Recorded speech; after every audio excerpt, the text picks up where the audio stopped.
Hello, everybody. It's Friday night, and we all know what that means. It's time for another episode of the Heavy Metallurgy stream here on YouTube or over on Twitch if you happen to be joining us there. My name is Alan from the Let's Talk Metal YouTube channel. Thank you all for joining us tonight. I am here, like I am every Friday night, with my dependable sidekick, Marty from the, Heavy Metallurgy channel. I guess Marty. I guess it's better to be dependable than beautiful, right? I lovely assistant sounded somewhat demeaning, so I figured I'd go with dependable instead. I'm cool with lovely assistant. That's fine. Good deal. How's the week treating you, Marty? Been a busy week, as they all are, and it's good to be here. It's good to see everyone. Yep, for sure. Hello to everyone starting to fill in the chat, seeing a lot of the regular folks and some folks that have been newer too and hanging around more recently, like John Constantine. Very glad to have you all there. Aaron, nice to see you. Overkill, Laps, Tim, Frosty, Dwayne, all the folks are filing in for the evening. Hope everybody has had a really good week. Hope everybody is ready to relax, grab your favorite beverage, and just chat about some cool, hard, and heavy music for a while. We are really happy to bring in tonight's guest in just a moment, but before that, the usual reminders. We do have some new Heavy Metallurgy shirts and hoodies up on the Bindrune web shop page. There's a link in the description down below. Marty's going to show it off right now. It's got some amazing artwork that was done by Mark Riddick for the show. This is the only place you can get that particular piece of art from him. Very kind of him to let us use it.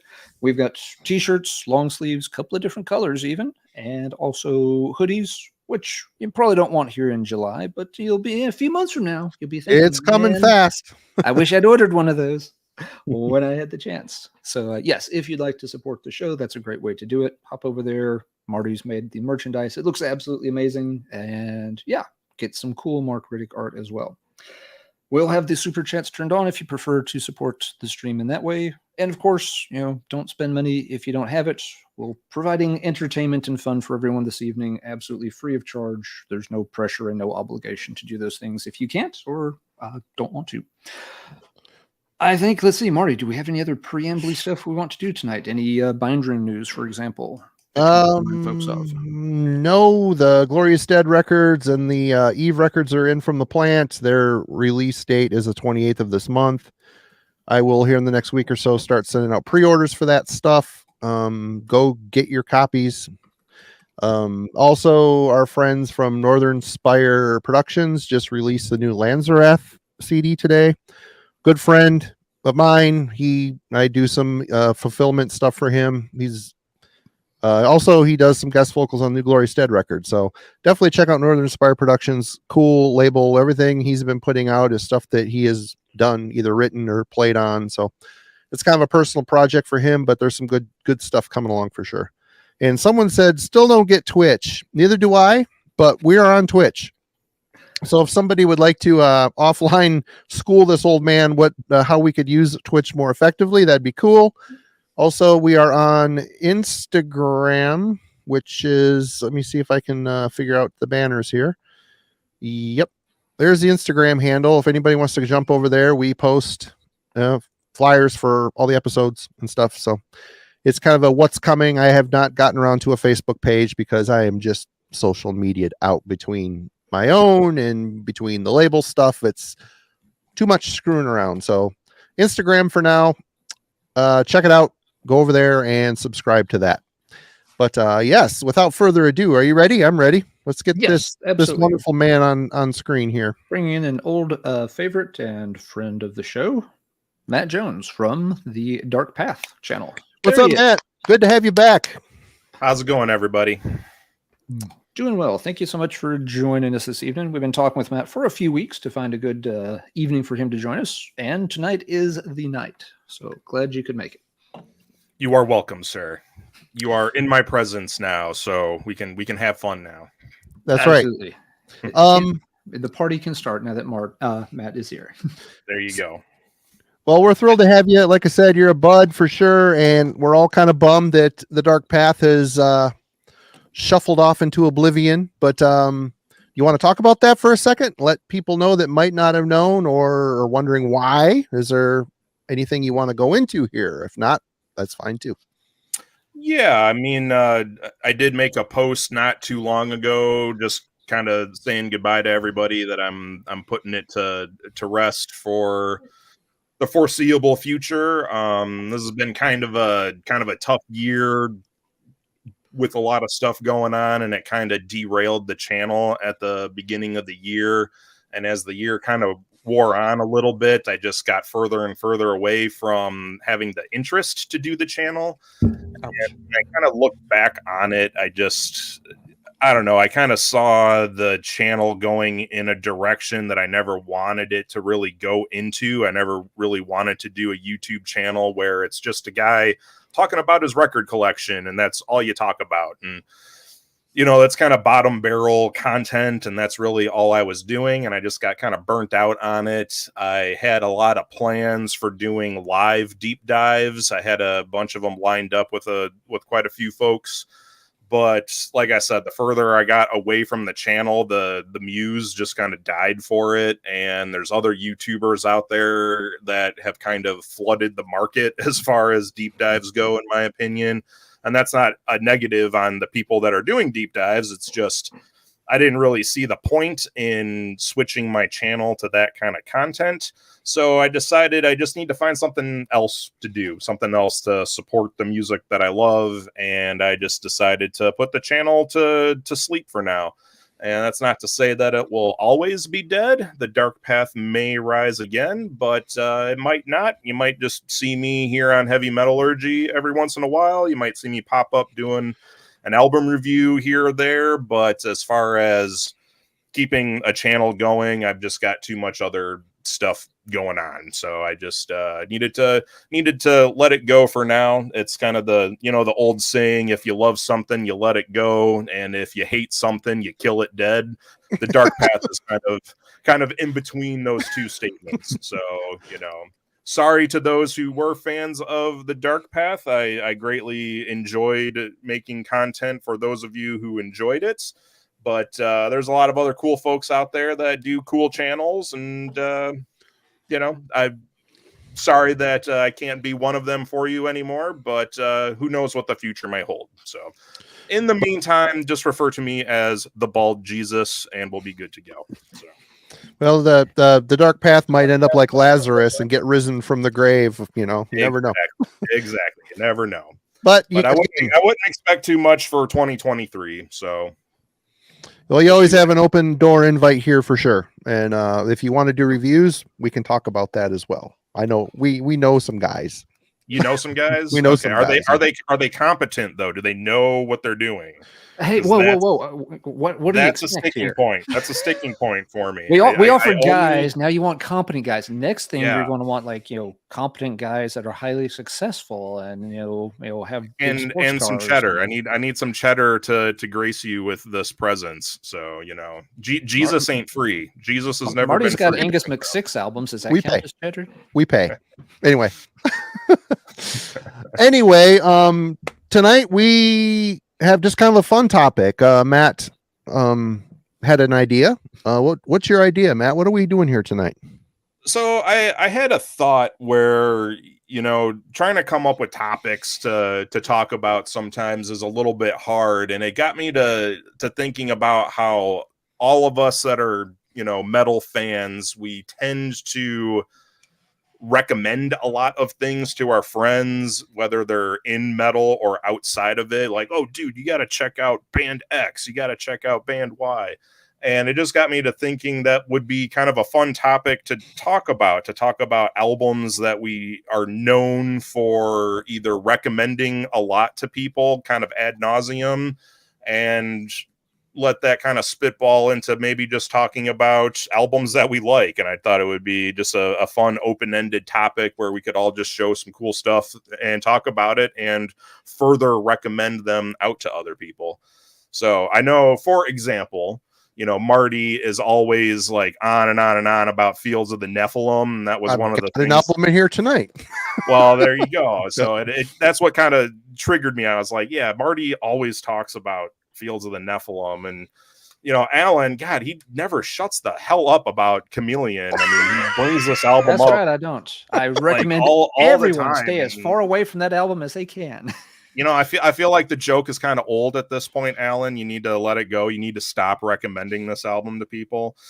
Everybody, you got to let it go. You got to let it go. I'll just file the restraining order But- that I recommend everybody stay, at least this far away from it at all times, and we'll just leave it as a standing court order. 900 more subscribers, and Alan will be enjoying that record in full online for all of you to enjoy. It's going to be wonderful. Happy holidays, everybody. Right? But that's just the idea I had. Just talk about albums that we're known for recommending to people and just kind of recommend them again and have fun talking about some cool records. So Yeah, a very fun topic. It's something we all like to do. I mean, I think that's part of That's why we're here. why folks post Exactly. things on YouTube and why folks come and watch it is they want to learn about new. Sometimes it's fun to just chat about the albums you already know and love, but you also want to discover new stuff. That's a big thing. A lot of folks in these underground styles of music, we like to go wide. We want to know all the bands and albums we possibly can, but there's tons of it out there. It helps to have someone point you towards the good stuff so you don't waste your time on the crap. And so, yeah, recommendations have always been a big part of underground music culture, I think. So, yeah, that makes it a really good topic. Well, for me, I sat and considered the topic. I'm like, because kind of what we do every week. And I'm like, well, yeah, this is a good opportunity to talk about the same 15, 20 records that we've been recommending ad nauseum for, how many ever years we've been doing this now. But so I decided to pick some albums that maybe I don't talk about as much, and it still serve the same purpose and are still great. So yeah, it's going to be just a fun recommendation. And like Matt said, talk about some stuff that we like. So absolutely. So shall we begin? Without further ado. All right, Jesus, get into this. Has anybody ever said with further ado that we need more ado, that we slow down and back it up and just ado it to death? You never hear that. Professor Allen coming right out of the gate with the semantics. I mean, goodness. Getting deep before Matt even gets his first one out. Sorry about If you start bringing up math stuff, I'm out. I'm out for the night. I have a hornet's nest to attend to. I'd rather get stung by bees than deal with math. Anyway, go ahead. All right. Well, the first one I pulled, I don't know if you guys have ever heard of this band Metallica. I mean, they rock pretty hard. Have you guys ever heard of these guys? My dad likes them. They're pretty fun. My grandpa likes them. Metal. Yeah. This is some really good stuff. So there you go. No, the first real one that I pulled is kind of an oddball album. I'm not really sure if I've ever really talked about these guys before, but the first Monster Magnet album, Spine of God, surprisingly a great record. Yeah. And I kind of got into the habit of recommending this a lot because people from my age group will remember one of the most annoying songs ever written and ever recorded was Space Lord by Monster Magnet. And they played it ad nauseum, and what an awful song. It was terrible. So trying to convince people that no, there's a lot of great Monster Magnet material out there, start here just kind of became a thing that I was known for, was recommending people to listen to this very first Monster Magnet record. And yeah, I mean, talk about the pedestal that all stoner rock and drug music and all that kind of stuff needs to be held up to. This is the one, in my opinion. So this had to be my first choice. Just start everybody off right with a little Spine of God. Highly, highly recommended. You guys check this out if you never have before. You're complaining about Space Lord, but isn't that on Power Trip? I like Power Trip a lot too. It's on Power Trip. That's a great record, but that song got played so much, and it kind of became a joke where I was living in Michigan at the time, and it was just like people making fun of it. Space Lord, mother, and it's such a terrible song. But that album's okay, but that song is terrible. So I always push people to go backwards. Go to this one right here. So. Good start. Good pick. Absolutely. Yeah. I haven't listened to that album in a while. Long time. Yeah. Well, you should rectify that, sir. I own it. I own a handful of their records. Probably 5 of them. I guess I got to a certain point where I kind of stopped caring, but the early stuff rules. You're ahead of me. I need to catch up on it sometime. Never really. It's the kind of thing I will buy if I see it used, and I rarely see them turn up used. Well, that's because the good records, I mean, we hold on to them. I mean, I haven't bought a new Monster Magnet album since probably God Says No, and that was the one that came out after Power Trip, and that was about it for me. So, yeah. They're definitely hard to find. All right, Alan. Figure this out here. Here we go. All right. So first I'm going to recommend as a band as much as an album. I get kind of connected and associated with new wave of British heavy metal stuff. And, you know, one of the things you hear from folks that aren't into it a whole lot is that, well, it's not really heavy enough for me. I want heavier things. New wave of British heavy metal sounds a little too dated. And, you know, if that's not your bag, that's fair. But for those kind of folks, one band that I always like to point to and like, look, if you want to give it a second chance and you just want something a bit on the heavier side, check out Sweet Savage. They never did a full album, but you can get anthologies like this one that have a lot of the tracks they did. They had some singles, they had tracks on different compilations, they had demos.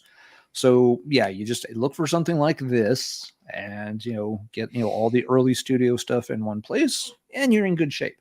And when you hear this, you will understand why new wave of British heavy metal is often pointed to as the birthplace of thrash metal.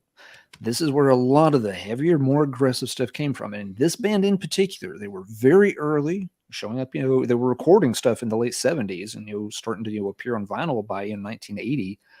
And they're so heavy and so much more aggressive compared to most of the other bands, especially in those first couple of years on the scene, that it's a little bit mind-blowing.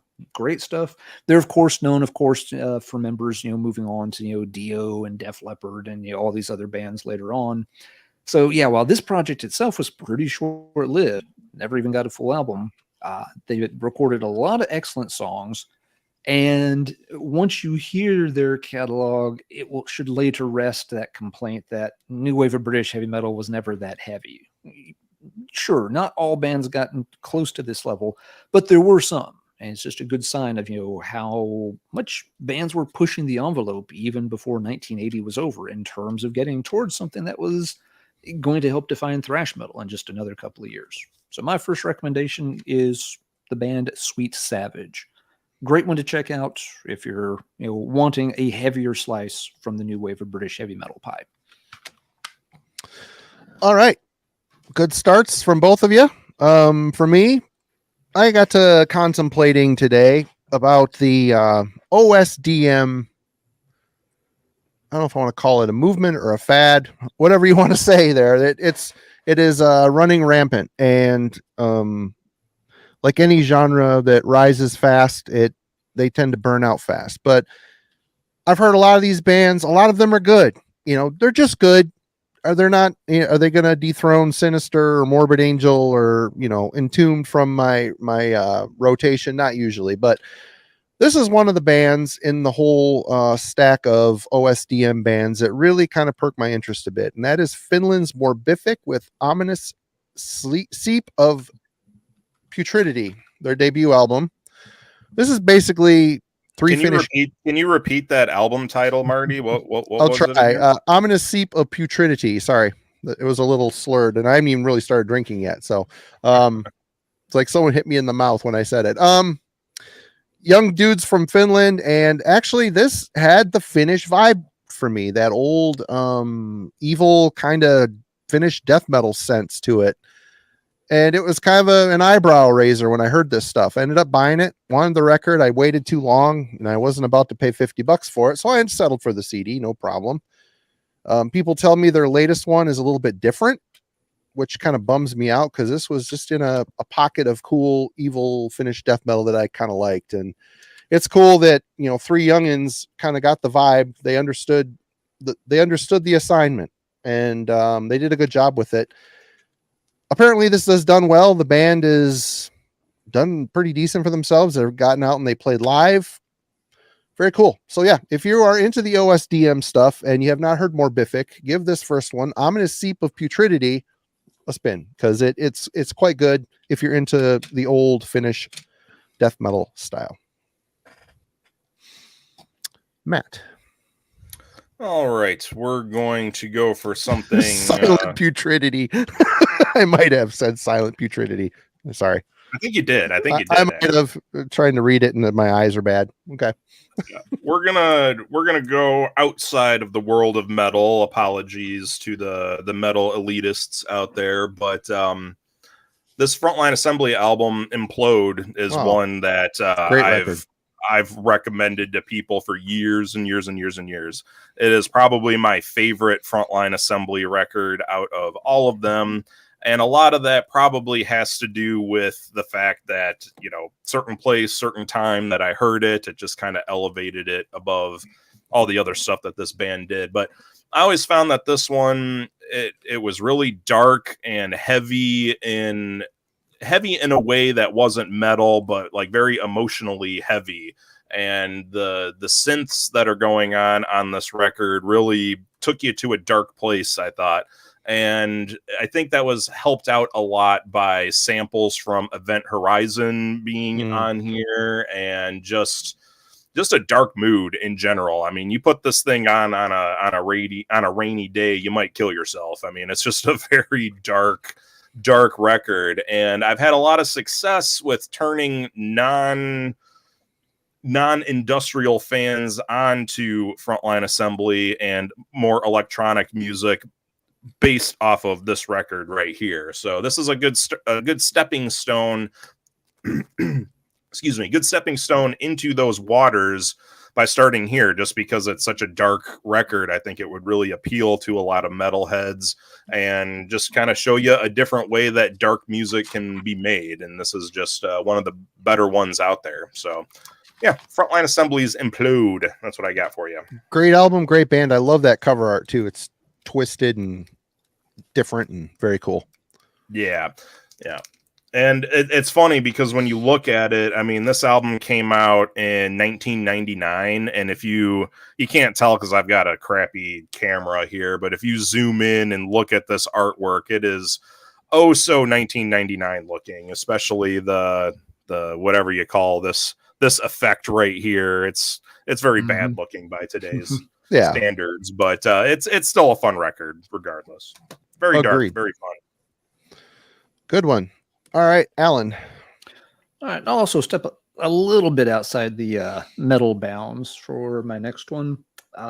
This was an older band that, again, doesn't really fit inside heavy metal, but they've always had a big following amongst heavy metal fans. They got kind of a cult following, and it's just kind of weird. I mean, they've played things like Keep It True. So, I mean, they were invited to these big metal festivals, even though their music's never been what you would consider, you know, really hardcore metal.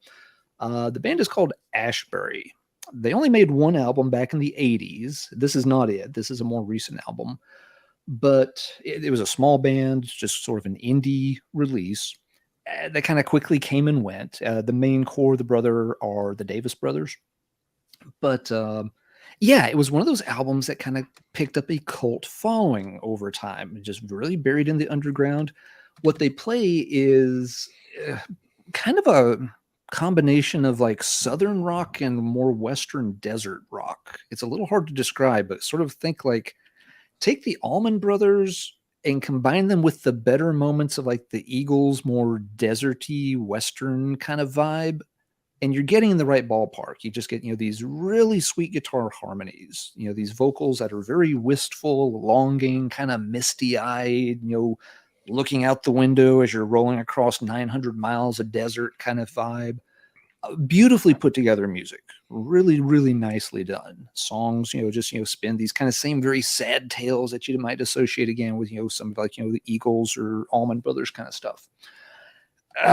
They disappeared, but once the old album got kind of, you know, unearthed in the digital age and more people found out about it, they started, the brothers were still making some music here and there. They got, you know, started getting invited to festivals. And you know, even by in their own words, they're like, it kind of blows your mind that you've got all these heavy metal bands and you want us to come play? Well, if you're paying us, yeah, sure, we'll do it. And they show up and they have a good audience and folks are jamming out, you know, during their sets. So it's really cool. They've done 2 albums in the 2010s. This is their most recent, called Eye of the Stygian Witches.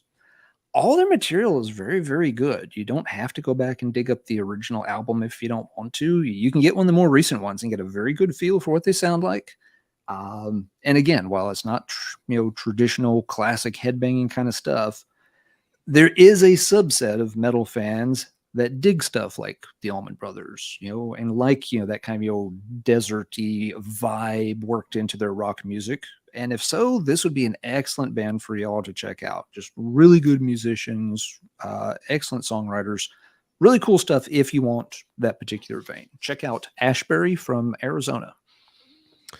And I have to agree with Frosty here. You mentioned the Eagles, and that description and that right away is like, oh, kryptonite.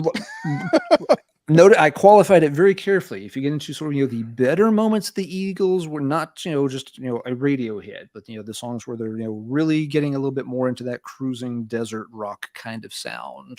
But you got to mix it with some other ingredients. They don't sound, if you're not going to put it on and be like, oh, this is an Eagles clone. No, definitely not. Alrighty then. For me, since Matt showed Frontline Assembly, this I've shown before. This is kind of a normal recommendation for me, but probably one of my favorite Skinny Puppy records, Cleanseful Manipulate. First time I ever heard this album, I thought it was a sonic nightmare committed to tape, or I think I had the tape first. But the more you spin it and spin it and spin it, you start to hear songs in there, and the samples are so masterfully layered in, and the synth tones are sinister. And of course, Ogre's vocals are just, treated. There's a lot of treatments on them, pitch shifted and twisted and screams and sinister commentary. This is a fantastic record.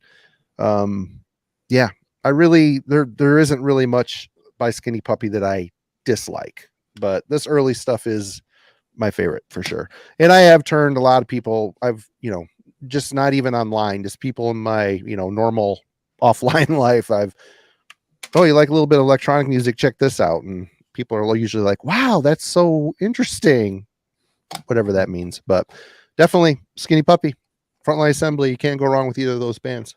Yeah, the deep dive you and Matt did on that band. I haven't picked up any of their albums because I never find them, but I definitely keep going back and playing a little of this and a little of that on YouTube. So they've become one of my regular YouTube listens. Because y'all did a really, really good deep dive. If anyone's not familiar with that band but kind of curious, go back and watch. Matt still has all his old videos up, so you can still see him over there. And it's just a very good, very articulate run through of the catalog, so you can start to figure out, which albums, which songs, to start out with, to give you an idea about the band. It was very helpful. Nice work on that one, guys. Thank you.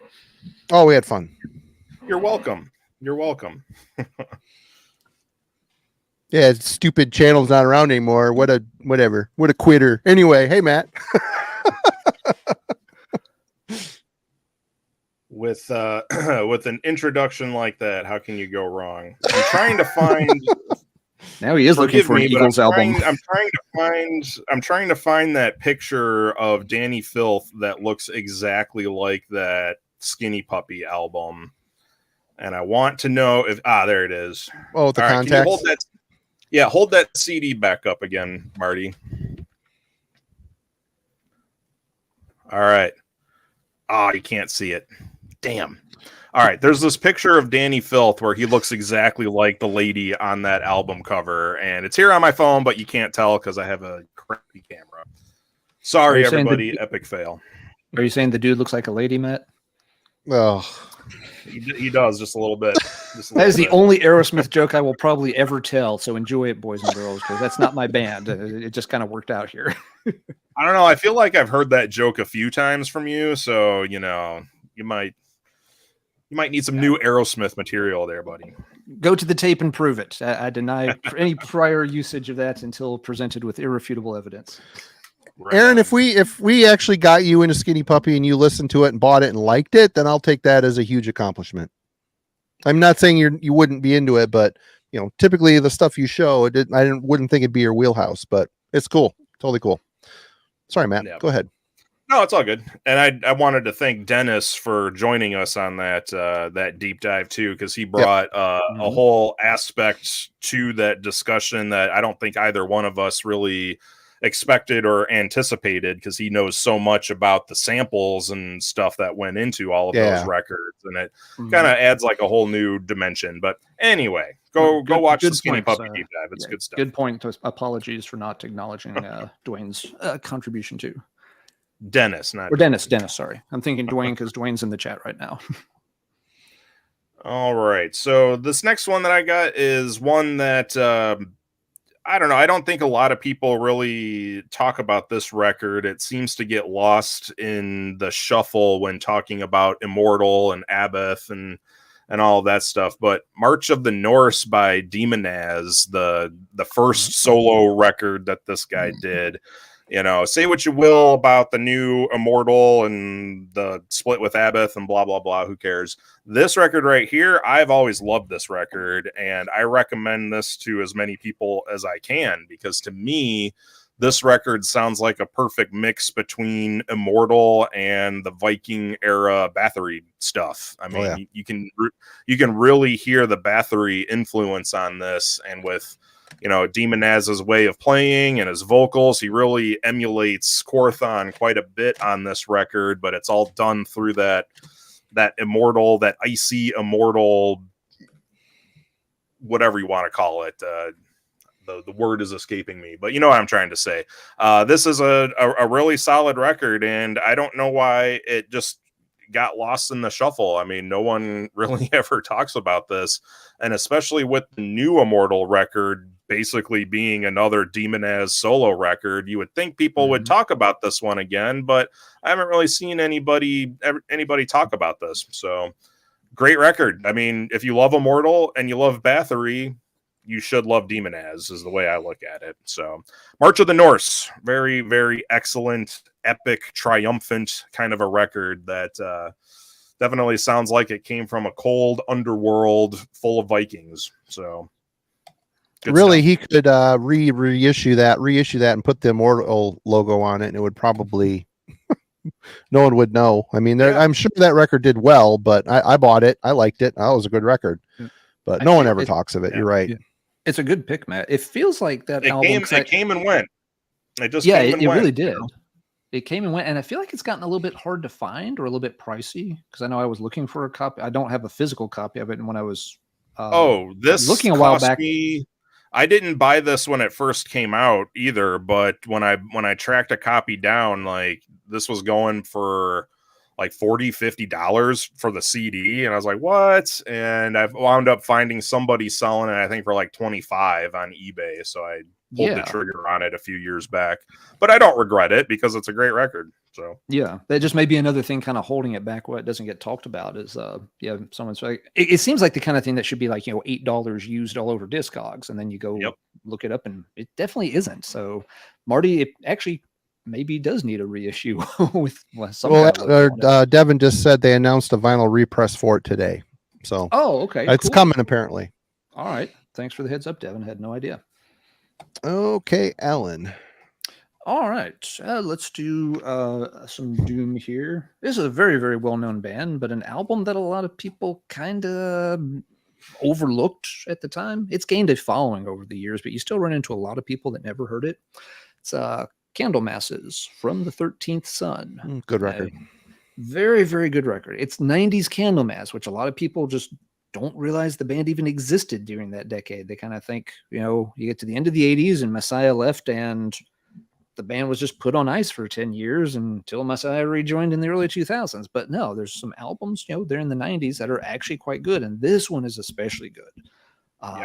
Yes, it leans kind of heavily into the early Black Sabbath vein.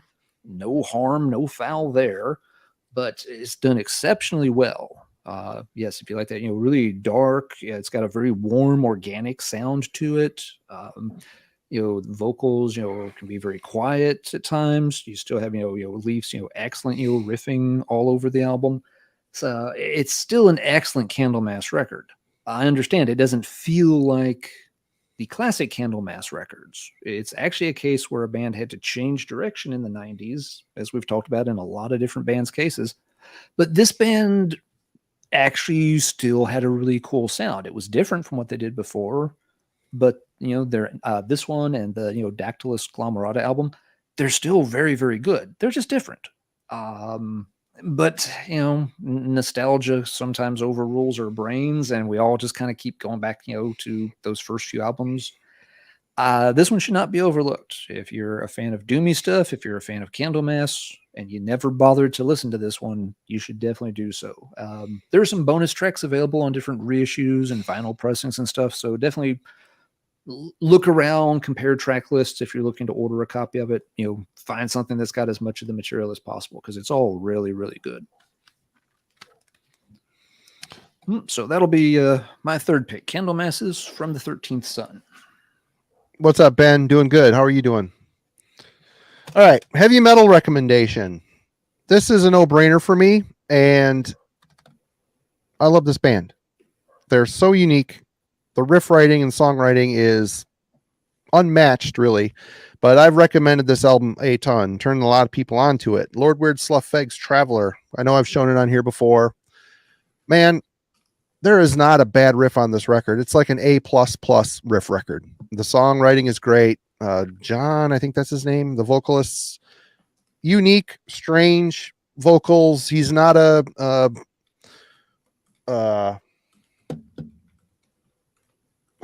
keep thinking, I can't think of the name for the high pitch. He's not that type of singer. He's just a very much an earthy, organic singer with a unique twist in his vocal. Soprano. He's not like a soprano, like high up. Only thing I think of soprano was thinking Cenobite. I don't know why that word keeps coming into my head, but happens when you get old. He's not a Cenobite, Marty. He's not a Cenobite. Though he's looking like one the older he gets, which is cool. Great record. If you've never heard this record, all the stuff leading up to this record is fantastic, and even after. Some of the newer stuff is maybe a little bit more tired sounding, but they still have unique riffs and great songwriting and an undeniable, identifiable sound. So definitely check out Sluffeg with Traveler. This is an amazing record. Yeah, I mean, any of their records up to that one are full recommendations. Recommendations. So good stuff. I saw them live in a parking lot here in San Diego last year at like 3:00 in the afternoon, and it was awesome. I bet. Very cool. Well, to piggyback off of what Alan was showing, I often recommend Black Sabbath to people, but not the Black Sabbath that you would think. I always tell people to give the Tony Martin era another chance, another shine. And I feel like Jesus. I know I am, and I feel I feel like I come from a time where this era was just mercilessly shat upon. I mean, just people did not care. All they cared about was Ozzy or Dio. Nobody cared about this stuff. People thought it was funny. I mean, they were playing in like pool halls and stuff like that during this period. So, I mean, it's kind of sad, but I feel like this era has gotten its just desserts kind of fairly recently. I mean, I find a lot more people appreciate the Tony Martin era as time has gone on. And I still, fly that flag. I mean, I always tell people, oh, you love Black Sabbath? Well, have you heard Headless Cross? No, that's the album without Ozzy. Well, so what? That means it's better. Here, listen to Headless Cross, And it's I don't really know which one is my favorite Sabbath album with Martin on vocals, but this one is an easy go-to. So I like Tear quite a bit. That's a good one. Tear is great. I mean, Eternal Idol is great. I mean, they're all good. Even Cross Purposes has good stuff on it. Yeah. And I don't hate Forbidden as much as most people do. You can just skip past the Ice-T track, everybody. It's okay. You can do that. And this is a record, though, that you don't have to skip anything on. I mean, this album is just solid from start to finish. And I really don't know what it is that finally made this click with people. I mean, just the passage of time. Maybe this just doesn't sound as embarrassing as it did in the 90s. I don't know, but I think this is a great era of the band, and it's a shame that Sharon Osbourne refuses to let this stuff get reissued, because these are definitely getting harder and harder to find out there unless you go the bootleg route. But good stuff. Headless Cross. Agreed. Great pick. Highly recommend the Tony Martin era. You're missing out if you never gave it a chance. Yep. A good call. Yeah, it's I think it's one of those things a lot of people just missed at the time. You know, Black Sabbath was definitely out, and those albums didn't get, you know, great advertising or circulation, and people just really didn't know about them until like much later. Yeah, I mean, they were on IRS Records. I mean, who the hell was IRS Records? I mean, nobody. REM was on IRS Records. They were. That's true. I guess Nuclear Assault. IRS had some bands, but they were, not a major, player, and they were getting, major, other types of music, kind of, it wasn't just a metal label or anything like that. All right, well, let's see. I showed one kind of older Doom recommendation. Here's a newer one, if folks haven't had a chance to check out this band. It's a band called Purification. They're out of the Oregon scene. They've already done 4 albums just over the past several years. So they're one of these newer bands that popped up either right before, kind of right at the beginning maybe of the pandemic, and have churned out like, 4 albums in 4 years' time. Very heavy stuff, very fuzzy, going for that again, that kind of, classic 70s Sabbath, doomy kind of thing.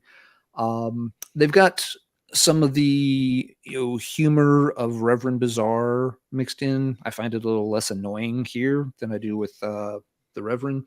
But yeah, using the kind of silly pseudonyms and always talking about oh, we write the music in the name of Ufu Gufu, a 3-faced, 5-butted, great horned layer of chickens, and harasser of small dogs, or they have this whole spiel they go off on. But yeah, their stuff unfortunately doesn't seem, they're not on a real big label or anything. Their stuff's been getting released in Europe, not so much in the US, but you can still order their stuff or download it through Bandcamp. So they're not that hard to check out, especially if you're okay with digital. But yeah, just if you like that kind of very classic, heavier end of the Doom sound, vocals a little higher and sneery. Purification's, pretty cool. I've got, I think, 3 of their 4 albums so far. None of them have been album of the year contender type material, but really good stuff. The first album, I think, got people's attention because, if I remember right, they were only doing bass and drums. It was a 2-man outfit at the time. They've since added a 3rd member, so the sound's a little expanded on albums 2, 3, and 4. This is the 2nd album. I just grabbed this one for whatever reason. But yeah, another good Doom classic, but a newer band that not everybody has latched onto just yet. If you're looking for something to listen to on Bandcamp and you want the Doomy stuff, give Purification a chance. Alrighty. Well, German thrash, we talk about it a lot, and I've recommended this album once or twice on here, but I could have went Creator, I could have went Destruction. I mean, we talk about all these bands a lot, so I decided to pick Assassins, the upcoming terror. This album is their debut release, and from what I've heard from this band, it's their best album. The 2nd album is okay. It's different. There's just a chaotic energy to this album that they have never really matched. It sounds... I'm going to kick this one off. There we go. They never seem to capture this energy again. I know the band got back together and they're still putting out records. What Jürgen tells me, there's nothing really that great about it, but this album here, exceptional, fast, crazy sounding. You could tell it's German too. It just has that German thrash sound. I don't remember what year this came out, and 86. So yeah, right in the sweet spot for what was going on in Germany at the time. It's a fantastic record. Like I said, it's a little sloppy, but the energy and the chaos, it really sells this record a lot. Good stuff. And a good singer too. He's got an interesting screaming style. And again, he matches that energy perfectly on this record. I was literally looking at a picture of that album cover somewhere earlier today. Right on. Matt. All right, my internet on my end is doing silly things, so I apologize if I cut in and out. Just let me know if I need to leave and come back and figure something out here. But can't have a recommendation show without mentioning my good buddies in Malformity and their album Monumental Ruin. Yeah, it's good. This came out last year, and great record, good old school death metal played by guys Marty's age, and it's fan. I mean, what more do you need to know? I mean, if the world didn't already have the Glorious Dead, you know, we would all probably tell you to go to Malformity and vice versa. I think if you are a good big fan of Marty's band, there's no reason why you wouldn't like these guys. I mean, we should work a mini tour. We should do a mini tour. You should. I might be able to help you guys do that, and you have to come and play San Diego if we do that. But yeah, this is definitely in that same wheelhouse. Those of you that like your old school death metal played by old men who know what they're doing because they grew up listening to all that good old death metal, and they don't sound like a bunch of kids trying to emulate that style. It's very authentic and organic sounding. And that's really all I can say about it. Just if you like the Glorious Dead, I think you'd like Malformity. Glorious Dead comes much more from, I don't know, who would you say your main influences are, Marty? I don't know, just old stuff. Old stuff. Gorefest and old stuff. Gorefest, Dismember, Autopsy, stuff like that. Yeah, well, I would say with these guys, more on the bolt thrower end of things, mixed with a little bit of, you know, some of the Swedish stuff too, but definitely on the groovy, like riff heavy side of old school death metal. And that's where you're going to find Malformity. Great stuff. If I come to San Diego, listen to Malformity, please. And thank you. They are on Unspeakable Acts Records, Dark Descent Records, easy to find, very much in print. Go and support everybody, please. If I come to San Diego, I'm totally peeing in your pool. That's and eating Doritos in it too.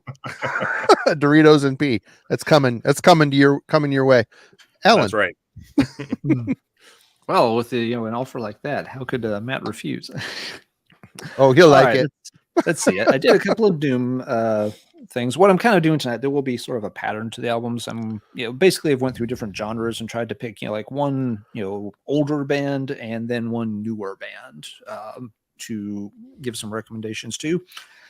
Next in the stack appears to be sort of the more epic metal material. That term can go in a few different directions. One of the old, really well-kept secrets in this style is a band called Dark Quarterer out of Italy. Basically, great band. Excellent band. You sort of take early Manowar, Into Glory Ride era Manowar, but you have to put it through that weirdness filter that Italian bands were contractually obligated to use between the years of 1976 and last night. So you get some killer pictures of the dudes in later times on the back of this little slipcase edition. They've had a very kind of sparse catalog. They've been around 40-ish years at this point, but there's only a handful of albums that have ever been made. The first one is still my favorite, and that's the one I'm showing here. Again, you just get these big, towering, epic song structures that build really nicely. The vocals can be very kind of high pitched, so it gives again kind of a little bit of a weird, creepy vibe to it, which works to its advantage. Just everything comes together really, really well. If you like things, for example, besides Manowar, another reference point would be things like early Manila Road. Would be a good place to think about. Yeah, maybe that's where you want to check out Dark Quarter. The other albums are so spaced out that the sound and style can vary a bit from one to the next. So if you like one, don't run out and buy the whole discography immediately. This is one you might want to preview, album to album to kind of see what you're about to get into. But most of the albums at least turn out to be interesting.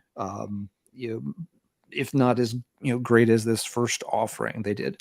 This is a bootleg copy of it, but I'm sure it's been reissued somewhere by now. I have a More 2 legit CD version of that where it's the original on disc one. The Yeah. second disc is they re-recorded the first album with more modern technology. It still sounds it sounds better, but it still sounds the same. It's cool. Yeah, I think more. I think that's maybe a Shadow Kingdom Yep. reissue. So yeah, it's not a hard one to track down on the reissues.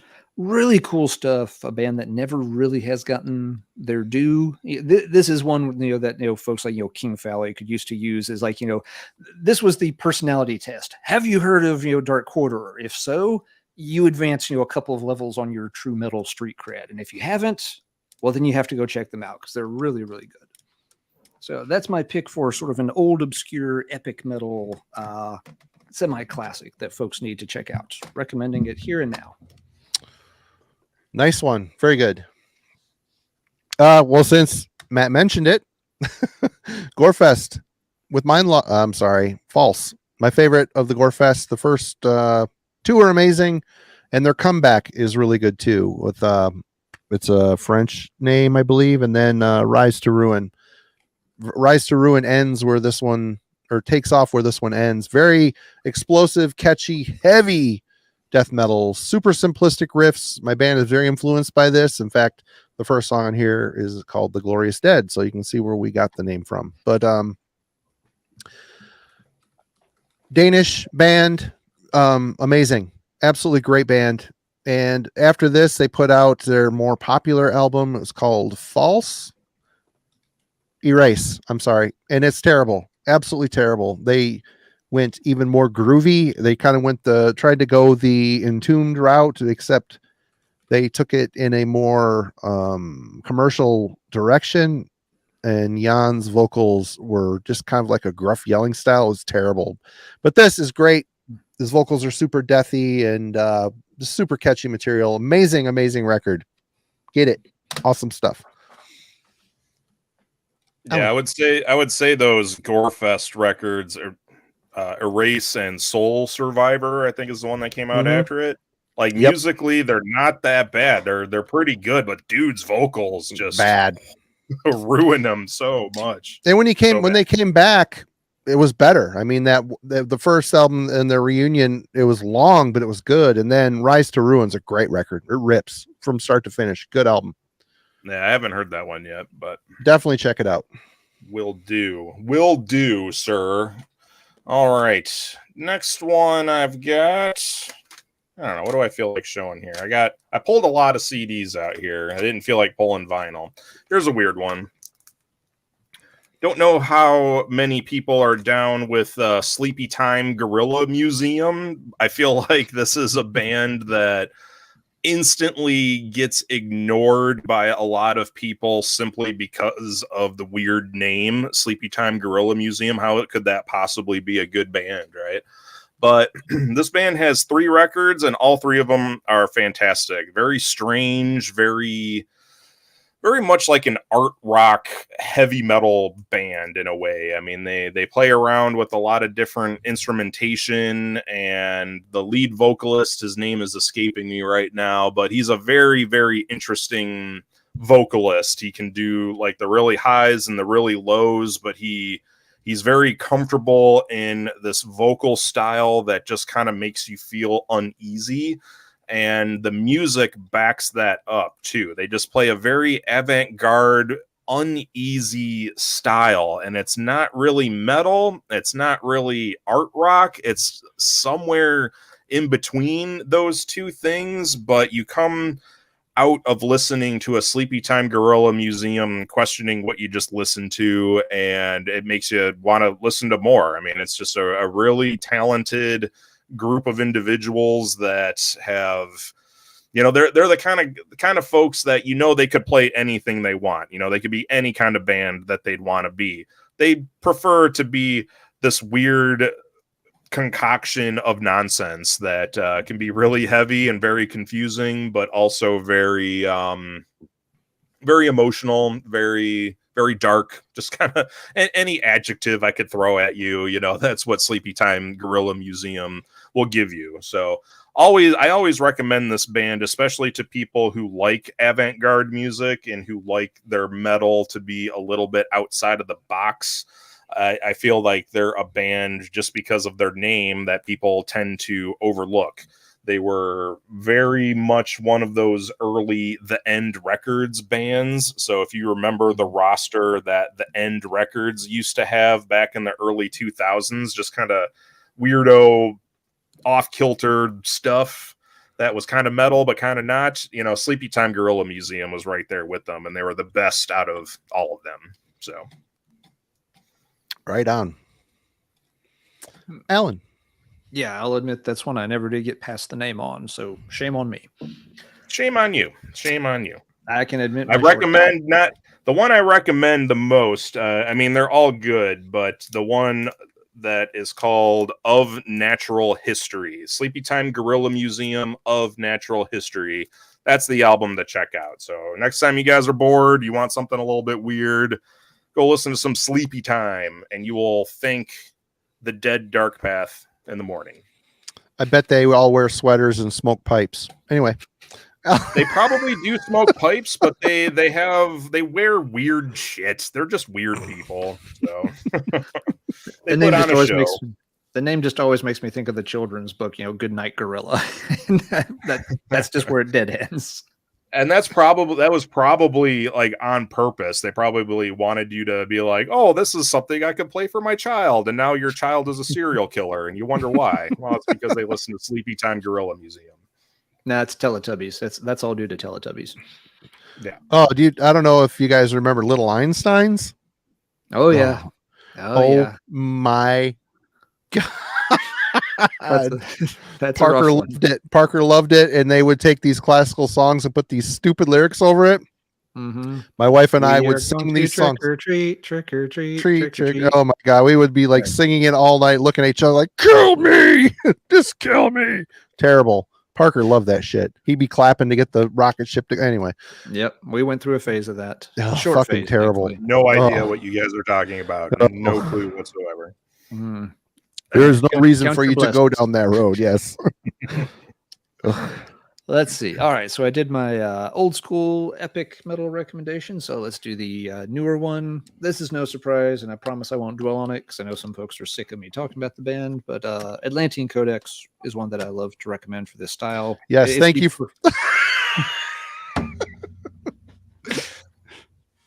Yeah, it's the perfect kind of blend of Man-O-War meets Candlemass.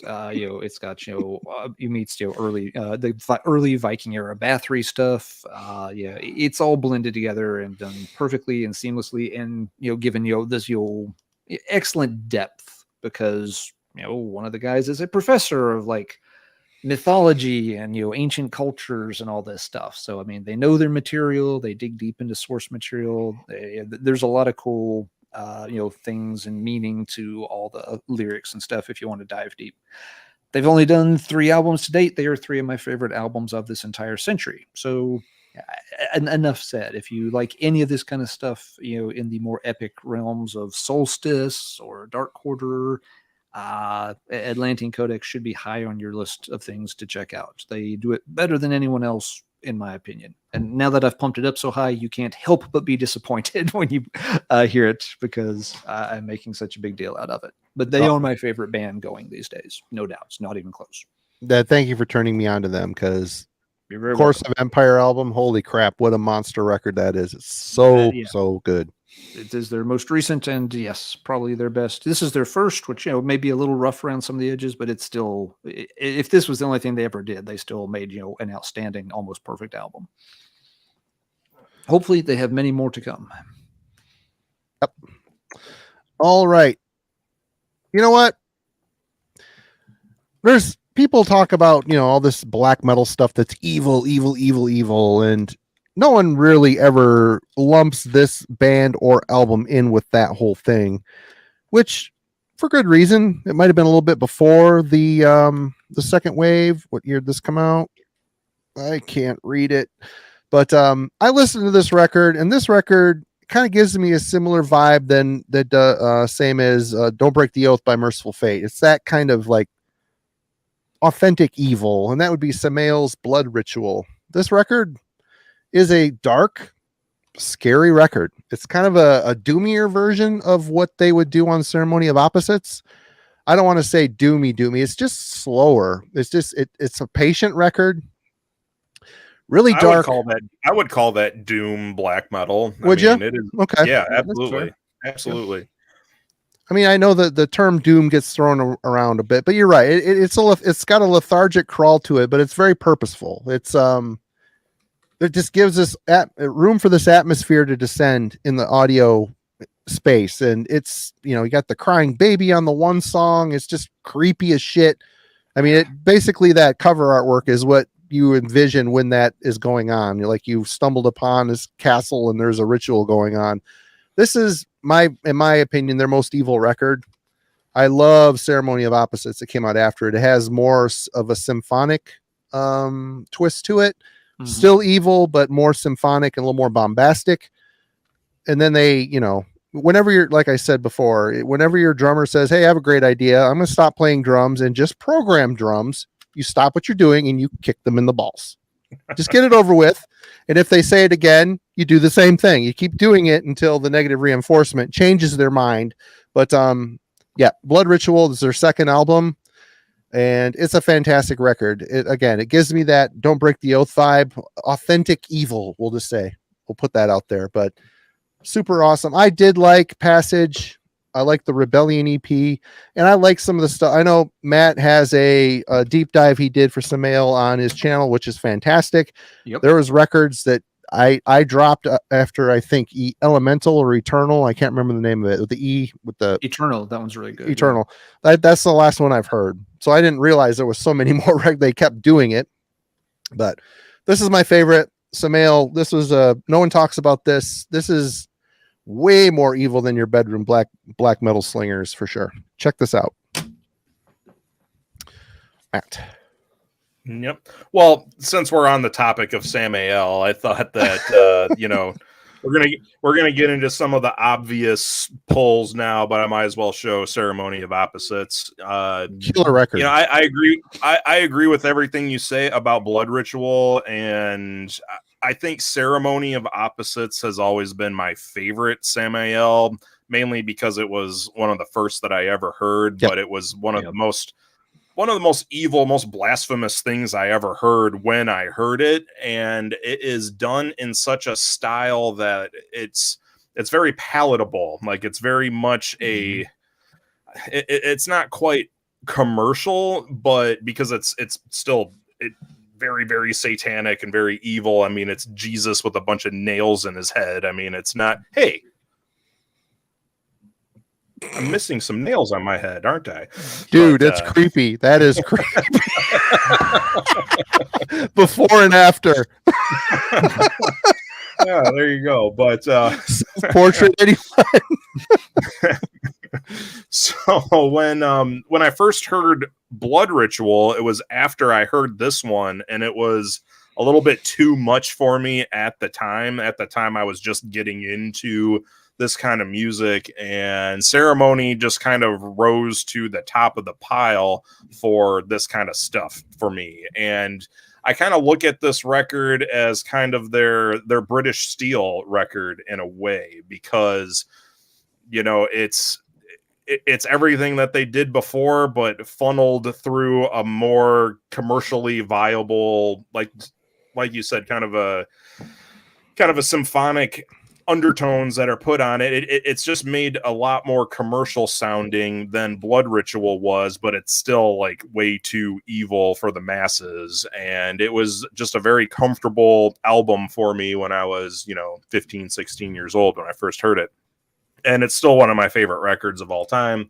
I make people listen to this all the time. So anytime there's a metal playlist that I've put together, I'm always sneaking a few songs from this record in there, especially To Our Martyrs. That's just one of my favorite songs. Yep.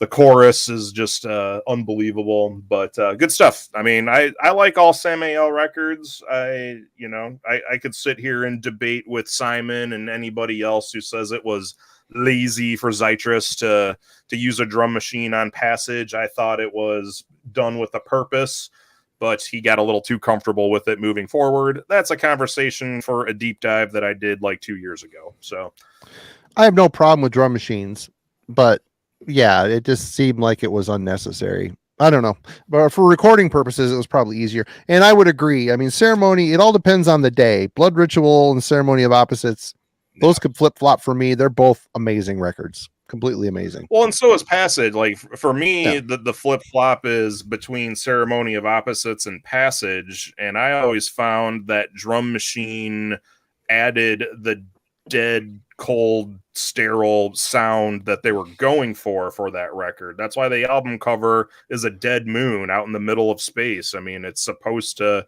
have that kind of sound and feel to it, and you're not going to get that from an organic drum sound. I mean, I think you want something that sounds cold, dead, and sterile. You need to go electronic for that. But that's just me. That's just my all right. No, my I stupid agree. opinion. I agree. Yeah, I agree with Vinyl here. Yeah, the songs flow together on that album so well. Each track just sets up the next track. It's one of those things where the track sequence is just beautiful. You know, another one that's got a really good track flow. I was thinking about this the other day is the Storm Blast by Dimmu Borgir. That album's got just a vibe and a flow to it that starts at the beginning. It's very Norwegian black metal of the time before they started getting a little more commercial or more aggressive, and it's a cool record. And it's got a mid-pace kind of flow through the whole thing. It's good record. Anyway, I haven't heard that one in ages. Simon's trying to push my buttons. I know he is. Just like Zytrus pushes the buttons on that drum programmer. Well, there you go. I'm an artist. Boom, boom, psh, boom, boom. Psh. Anyway, Alan.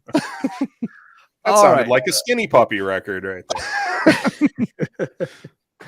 All right, I've done a couple of epic recommendations. Let's move over to some death metal recommendations. This one, again, will be no surprise to folks that know me. The band I always champion for this is everybody should always go check out Armored Angel. What the hell record is that? This is an anthology. It's got pretty much all of their demos from the 80s and up through the late 90s. It may be missing... Let's see. I think it's missing the very first demo is the only one that's not on here. So it's not a complete anthology. It's a poser anthology. Then you can't quite, and believe me, I tried this with 90-minute cassette tapes back in the 90s. You can't quite cram all their stuff onto 2 CDs or or like one 90-minute cassette. It won't quite all fit on there. You got to shave off a track here or there. It's yeah, it just won't quite work, but you would have to make it like a 3 CD set to get every little thing crammed on there. Right. But nevertheless, this has all the essential classic Armored Angel material. Because the very first demo is pretty traditional metal sounding. It's much closer to like Iron Maiden-ish, running earlier in Wild territory. And it wasn't until you got the second and third demos that they get that much darker, heavier sound starts to come to the fore. Excellent band. The shorthand description is they are, Australia's answer to Bolt Thrower. Very dark. Get that just killer heavy groove where they get a killer riff, and they just kind of repeat it and let it roll where it gets almost a little trancy. You can very much just get into that vibe. Excellent vocals. Very dark overall. I can't recommend their stuff enough. And again, there's a couple of different anthology collections you can pick up at this point. All their stuff's been reissued on vinyl in recent years, so none of it's that hard to find anymore. This is just, if you kind of want all the classic stuff in one place, this is a very easy package to pick up and have 90% of what they recorded, and definitely the best of what they recorded. Boomerang thrower. That's it. Now, see, there's an important lesson in the humor there. Name your band Armored Angel, and you become an underground legend. Take that same band and same music and name it Boomerang Thrower. I'm probably here talking about them right now. It's the Sleepy Time Gorilla Museum all over again. Yeah. Why isn't our band bigger? I don't understand it. I don't know. Yeah, come on, guys. Hey, check out these new shirts for Boomerang Thrower. Yeah, but they are always my go-to recommendation for folks that love death metal. for a band they probably haven't checked out and really ought to. Okie dokie. Swedish death metal. It's a big deal. It was a big deal in the lineage of death metal, and still to this day an important part. Melody in death metal is very important. The Swedes did it very well. There was a Stockholm sound, there was a Gothenburg sound, and it's easy. We've ad nauseum recommended, Entombed, Dismember, all that stuff. But let's go with Edge of Sanity. This is Unorthodox, their second album.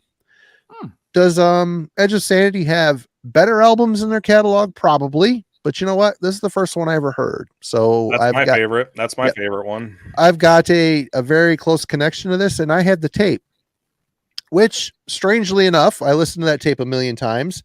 When I finally bought the CD, guess what? It's got different track listing on it. It's got the one song on the tape is not on the CD. Instead, it's a different song that isn't on the tape, is on the CD. It makes no sense. So if you have the tape and the CD, there's two songs that are there's a song each exclusive to each format. It's fucking weird. I don't know why they did that, but this is great. Swano and crew at their best. Nothing But Death Remains I really love, but it's super simplistic. This here, they start to get a little bit more dense, a little bit more interesting with their songwriting and riffs. The sound is a little bit thicker. Swano's vocals are, well, they were really good on the first one too, but obviously Purgatory Afterglow starts to get a little more proggy, and of course Crimson is a master stroke of proggy genius death metal. But this is just straight up melodic death metal. It's fantastic. They were a product of their time and era, but they had their own sound. It's not a huge difference, but you can tell when it's Edge of Sanity, and I think that's really cool. So yeah, Unorthodox, second album by Edge of Sanity. And Matt is back. All right, I'm going to continue on with the obvious pulls that I pulled, just because why not? You gotta get them out of the way, right? So everyone that watched The Dark Path, you all know I was still am a huge Psy fan. And the album I always recommend people to start with, if you never got into this band before, is Imaginary Sonicscape.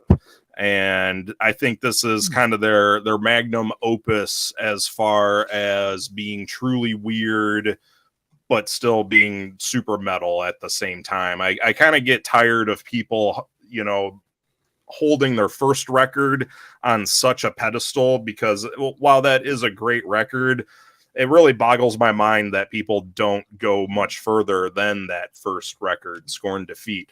Because they're weird, because they're Japanese, because they incorporate stuff that doesn't seem like it would fit into a metal song or a metal structure. I call nuts to all of that. I think this band is excellent and are masters of pulling in different influences and still giving you one hell of a metal record. And I think this one is the one that did that the best. Now, the first record is great. It's definitely a great doomy black metal record, but this band just got weirder and weirder as they went on. And I think this is the one where they kind of hit their stride. There was just enough mushrooms in their tea that made it, just all come together on this one. And ever since this record, their records are kind of hit or miss. I love all of them, but this is definitely one that I go back to, and it's the one I recommend the most to people. I have been recommending their last record, Shiki, to a lot of people as well. I just listened to that finally for the first time this week. Finally, your recommendation in the back of my head, it ended up coming to me, and I put it on, and I think it's great. It rips. It's unique, and it's killer. Yeah. Yeah. And that's the thing. Like, that record, Shiki, it's got just enough of that weirdness in there to satisfy people like me who like really weird avant-garde type stuff, but it really reins it in for everybody else. So I think Shiki might actually be an album that I would tell people to start with moving forward. I just have such a strong connection to this one that it just always rises to the top of like, oh, you want something weird to listen to? Listen to Imaginary Sonicscape. You know, it's just a very trippy, weird record, and I think it's great. Oh, yeah. Definitely good stuff. Sorry about the glare, everybody, but good stuff here. I might have done a deep dive on these guys before. You sure did. I don't know.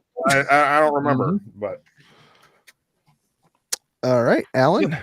Oh, excellent band, and yeah, excellent pulls. I still need one or two more albums to finish out. They're one of the few bands I am kind of completist about, and I still need one or two. well, they're Okay. hard to find. Like those cacophonous records are impossible to find for fair prices. I mean, Yeah. I bought my copies of them for way more than I want to ever admit in public that I paid for them, but I have them, and that makes me better than you. So just remember that moving forward, everybody. Yay, you I'm only win. missing one of them, so you're only a little bit better than me. Not you specifically. I mean you, all of you. I'm better than all of you because I Well, have. you are Jesus. Aren't you supposed to be better than all of us? I mean, I can turn water into wine, so you know. That's up next. I can turn wine into water. I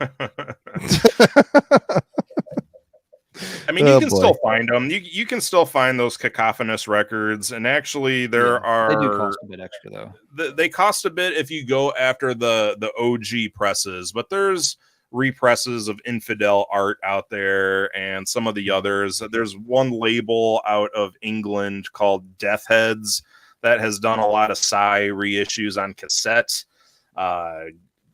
Good luck finding them for fair prices without a lot of shipping, but they are starting to come back out into circulation. It's just hard. I mean, they have to kind of be unofficial bootlegs that with all that cacophonous stuff. So, yep, that guy was a notorious dick. So, Okay, Alan. All right, so it's on to my newish death metal recommendation for folks. This band kind of straddles death and trips over into black metal a little bit here and there, but I think of them as a death metal band primarily. It's Sulphur Eon out of Germany. This is their first album, Swallowed by the Ocean's Tide.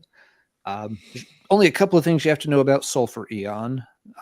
They play very good death metal. It's little technical, a little blackened, but it all works together really well. And second, everything's about, the big octopus man himself, Cthulhu. All the artwork's Cthulhu, all the songs are Cthulhu, all the lyrics are Cthulhu. That artwork rules on that record. So good. And their artwork is gorgeous. Yeah. I guess that's the third thing to know. Yeah, they've had 3 albums to date. They all have killer paintings of different Lovecraftian horrors on them. So yeah, logo here on the back. This first album maybe leads a little more melodic. Second album was definitely more technical. The third album has kind of a good balance between the two sides. But yeah, excellent band if you like your Lovecraft metal. If you just like good death metal, that, like I said, has some blackened parts here and there, and really good technicality at other times. Can't go wrong. This is on making sure I'm not messing this up, but yeah, they're on the Van Records label, which is owned by the guy behind Ruins of Bevrast. Yeah, something else you can just do is check out the roster. I recommend checking out Van Records roster. The guy seems to have an incredibly good ear. It's not a real prolific label. It's the dude from Ruins. Yeah, it's the same guy.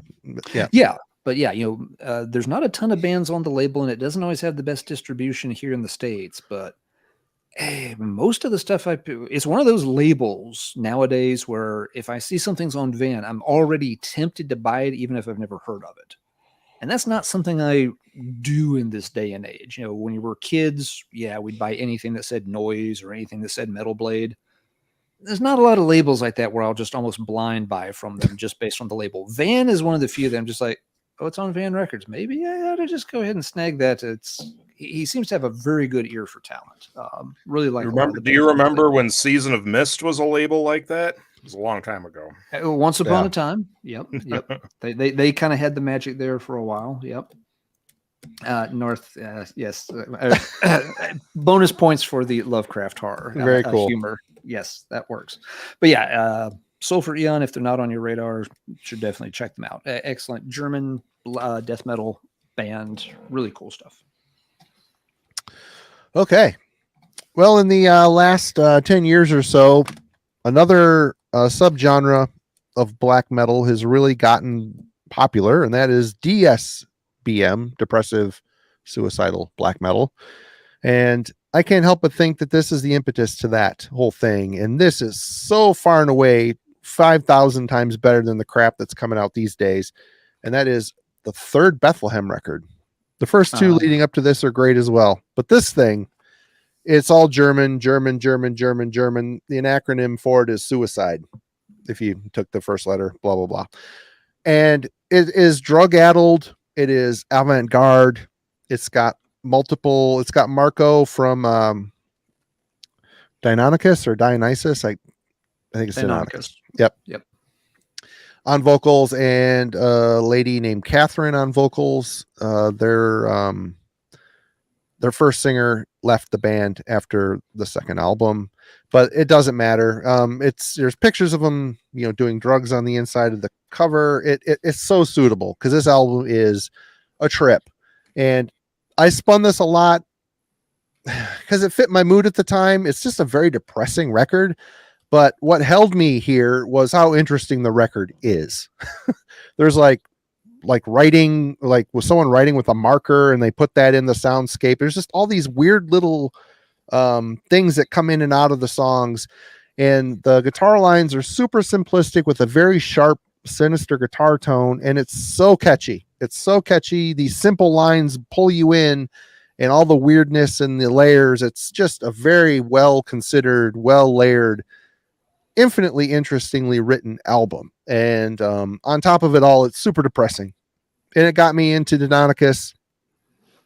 That Marco guy, when he was working with Bethlehem during this time, the Deinonychus records that came out around this sounded like this. So, I mean, there's an adjacent sonic style between bands as well. But this is great. The third Bethlehem record, Suicide, but you get the idea. Very, very, very good record. Got to check it out. Cheers, Promethean. I have never heard that record. It is awesome. It's super depressive and weird. I think you would dig it. I mean, I've heard you recommend it for years. We used to talk about it back on the old the COVID streams back in the day. You'd talk about it a lot and never got around to it. So, yep. For me, it's been a long time ago, and yeah, it dark and weird. It didn't click the first time around, but I'll revisit it someday. It's dark and weird. I mean, that's pretty much the Cliff Notes version, dark and weird. All right. Yeah. My recommends it as well. You'd all right.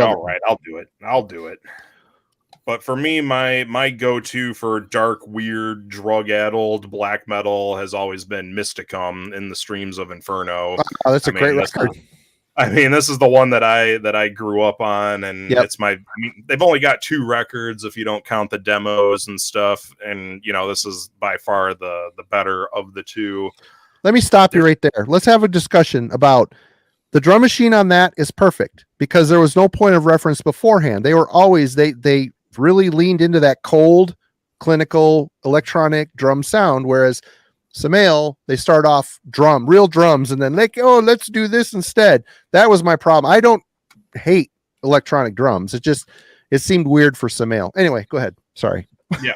No, and that's a very fair point and criticism against Samael if you're holding it up on this pedestal. I mean, this album, there's nothing that sounds like this. I mean, nobody out there ever found how to make industrial black metal work better than Mysticum. And I don't know if it's the drum machine. I don't know if it's the production. I don't know how the stars aligned for this, but I mean, this is one that I always recommend people. Oh, you like industrial? You like black metal? Did you ever hear Mysticum? No. Well, here you go. This is where you go, my friend. Yep.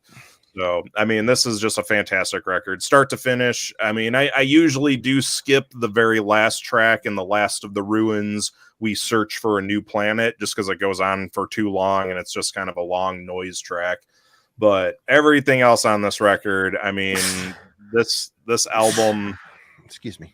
Sorry. This album just, I don't know, man. It's always spoken to me. And I first heard this band on the Tribute to Euronymous compilation that Necropolis Records put out back in the day. Yep. And I'm like, okay, yeah, black metal's cool. I like all this stuff. And then when it got to the Mysticum songs, I was like, what is that? It just blew my mind. Blew my mind that they could mix electronics with black metal and still make it sound just as evil, if not more evil, than anything else that was on that compilation. So I definitely went on the hunt for this record. I've loved and worshipped this record from the very first time I've heard it. I still listen to this at least 10 times a year. I mean, it is just one of my favorite records of all time. It has such a cold, clinical sense of evil to it. Like you get the sense listening to this that you are a crazy person trapped in a derelict mental institution just rotting away. That's what this album sounds like. So that is my recommendation for Mysticum. If that doesn't sound like something up your alley, I can't help you. And it's great. Don't, and I don't watch my old videos because you're just not going to understand. And if that what I just said about this record doesn't make sense to you, I can't help you. So I would get the old Full Moon Productions catalogs in the mail, and then of course I started getting Petrified Zine, which Thorns from Full Moon did, and I read about that. I'm like, this sounds so interesting. Bought it sight unseen and was blown away. It's the vocals are like caustic, cold. I mean, everything about that record is cold, yet it still sounds Norwegian. It's very cool. A great record. Good pick. Yep. And even the other album they did that came out like 20 years later, Planet Satan. I mean, good. They referenced Planet Satan on this. They said, we will record Planet Satan after rehabilitation from mental asylum or something like that. And 20 years later, you got that record, and it's fine. I mean, it's a good record. It's just not the same. It's not the same. I mean, the modern touches that were added to it kind of takes away from what they were able to accomplish with this one. So both great records, but this is all you really, really need, you know. The second one, Planet Satan, had a very EDM influence, and I gotta say, it did. Yeah. Go look up online their current live shows. They're standing on these 3 pillars with like this perfectly choreographed LED light show that goes with the music. It's incredible. It's really, really cool what they've done. I interviewed Mean Malmberg, the bassist, back on the phone for Worm Gear back in the day, and he was actually a pretty funny dude, and he said that they were all construction workers, like day laborers on construction sites, and they would like be banging on equipment and like recording it to incorporate it in and taking, a lot of the pictures that you see on the insert and stuff. It's probably sites they were on and stuff. So it was cool to talk to the guy. He was maybe on something when I talked to him, probably mushrooms. I don't know, but he was pretty funny. He was very jovial. I didn't expect that. It was cool. Yeah, when I was in Norway back in 2018, I was there for the Inferno Festival, and one of the local metalhead bars, they sold Mysticum beer. Hold on 1 second. Let me show you. Mm-hmm. Have it on display on my mantle, but this Mysticum beer, they were serving it. They were serving it at this bar. I remember it being good. I don't really remember what it tastes like anymore, but it was really hard getting this back home from Norway intact without breaking. But I got it right there, the Mysticum beer. And the bar that sold it, the guy behind the bar said, "Oh yeah, the Mysticum guys are here like every night. Like they're always here. That's why we sell their beer." And when I was there, it just so happened to be a night that they didn't come in. And I was like, no, because I wanted to drink Mysticum beer with Mysticum. Yeah. But I know that sounds really dirty and make all your jokes all you want. But yeah. All right, Alan. That was a great pick, Matt. I love that record as well. Awesome. Good stuff. Cool. Good stuff.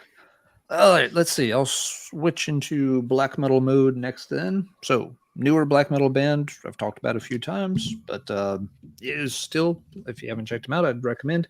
A band out of Belarus called Pa-Vesh-En. So 3 separate words, Pa-Vesh-En. I have no idea what it translates to. I'm not sure it does translate into anything. It's one of these, one-man black metal projects. Stop me if you've heard that line before. This fellow seems to have been pretty good so far at keeping the identity offline. There's not, much in the way of interviews or posts or anything else like that. They've done a few albums for, I think everything's on Iron Bonehead to date. This is the one that just came out in May. So this is album number 4 called Martyrs. With Pa-Vesh-En, the first 2 albums, you're getting the very dark, kind of nightmarish vibe is the first thing to know. Not necessarily into the suicidal depressive vein, just in the very, very dark, deep, dark, black, chaotic sounding ones. Starting with the 3rd album, they started experimenting a little bit, kind of broadening the sound, getting maybe a little bit more, some slight goth influences or post-metal influences, not overtaking the music, but just worked into it really nicely. And this new one, Martyrs, kind of continues the expansion. This one's got a little bit more of an epic buildup at times, a little more kind of an orchestral over symphonic parts. Still several songs that though are just pure pitch black madness as well. They're not, they're kind of taking small steps in expanding the sounds. They're not just putting out something that's 180 degrees different.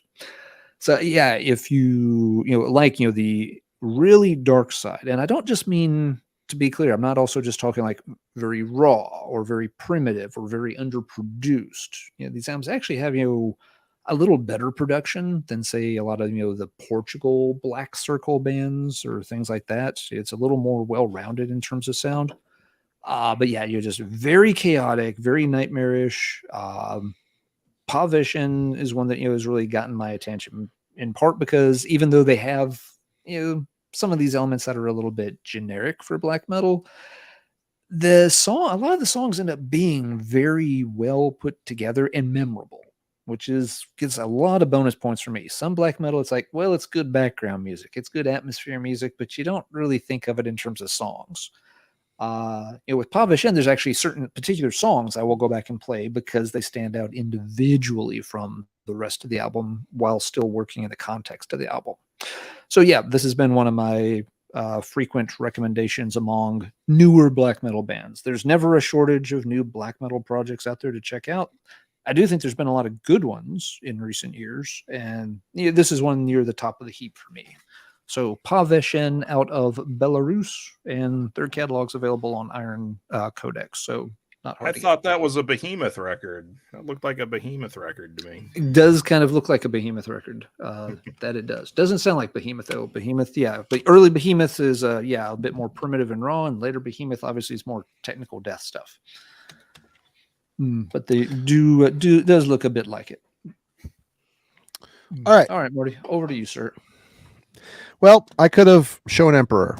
I've recommended Emperor to a bunch of people, and I'm trying to think different black metal bands that kind of embrace that vibe. And I'm a little biased on this one because when I first heard this band on MySpace, they struck me as the English Emperor. I was blown away, and I reached out to them and ended up putting out their debut album, Loss by Woden's Throne. This album is amazing to me. Absolutely 100% amazing. It's like super symphonic black metal in the Emperor vein with an English twist to it. They kind of have, they're kind of dug in on that Norwegian vibe, but they have their own sound as well. This was just a very proud moment for me putting this record out. It eventually got reissued by Candlelight.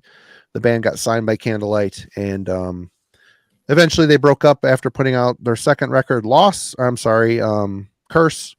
And now all that's left is a new band called Nemeris, which has members of Woden's Throne in it, which I'm working with as well. They're awesome.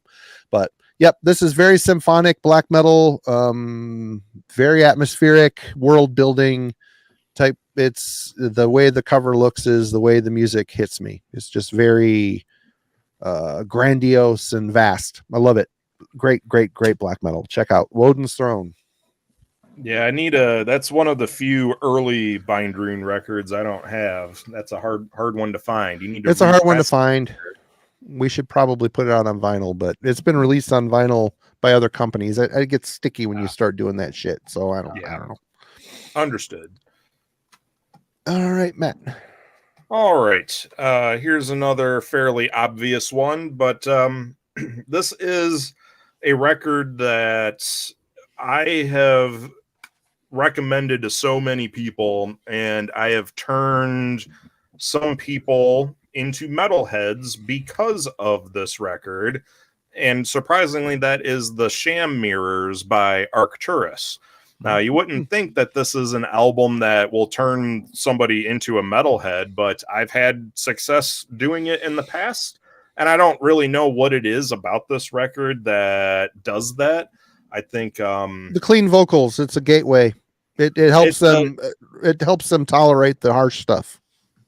Yeah, I think Garm's vocals on this, I mean, they're clean and they're just operatic enough without going full King Diamond with it. You know, it's reined in, and it's not so operatic that it's off-putting. It just sounds very, bombastic and uplifting. And this record is a very bombastic and uplifting kind of a record. I mean, you listen to this and you feel like you're going around shooting spaceships and floating around in quasars and stuff. I mean, it's a very cosmic record, but it is a very, very epic record too. And it has something to it. I think a lot of the symphonics and orchestration behind it also help pull people in and make them a little bit more ready to accept metal as a whole. And it's a very easy record to get into.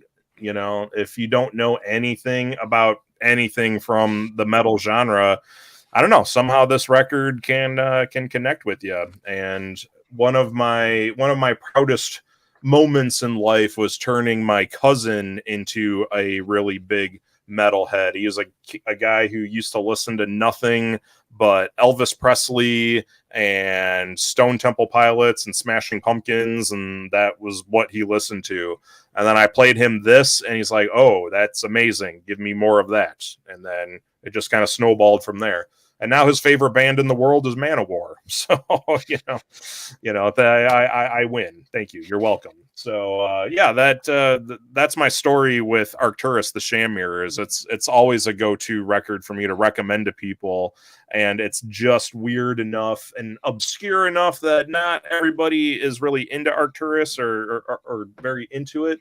But this one is the one that has always risen to the top. I mean, I love all the Arcturus records except for one very crappy record, but the rest of them are fantastic. And this is one of my favorite albums of all time.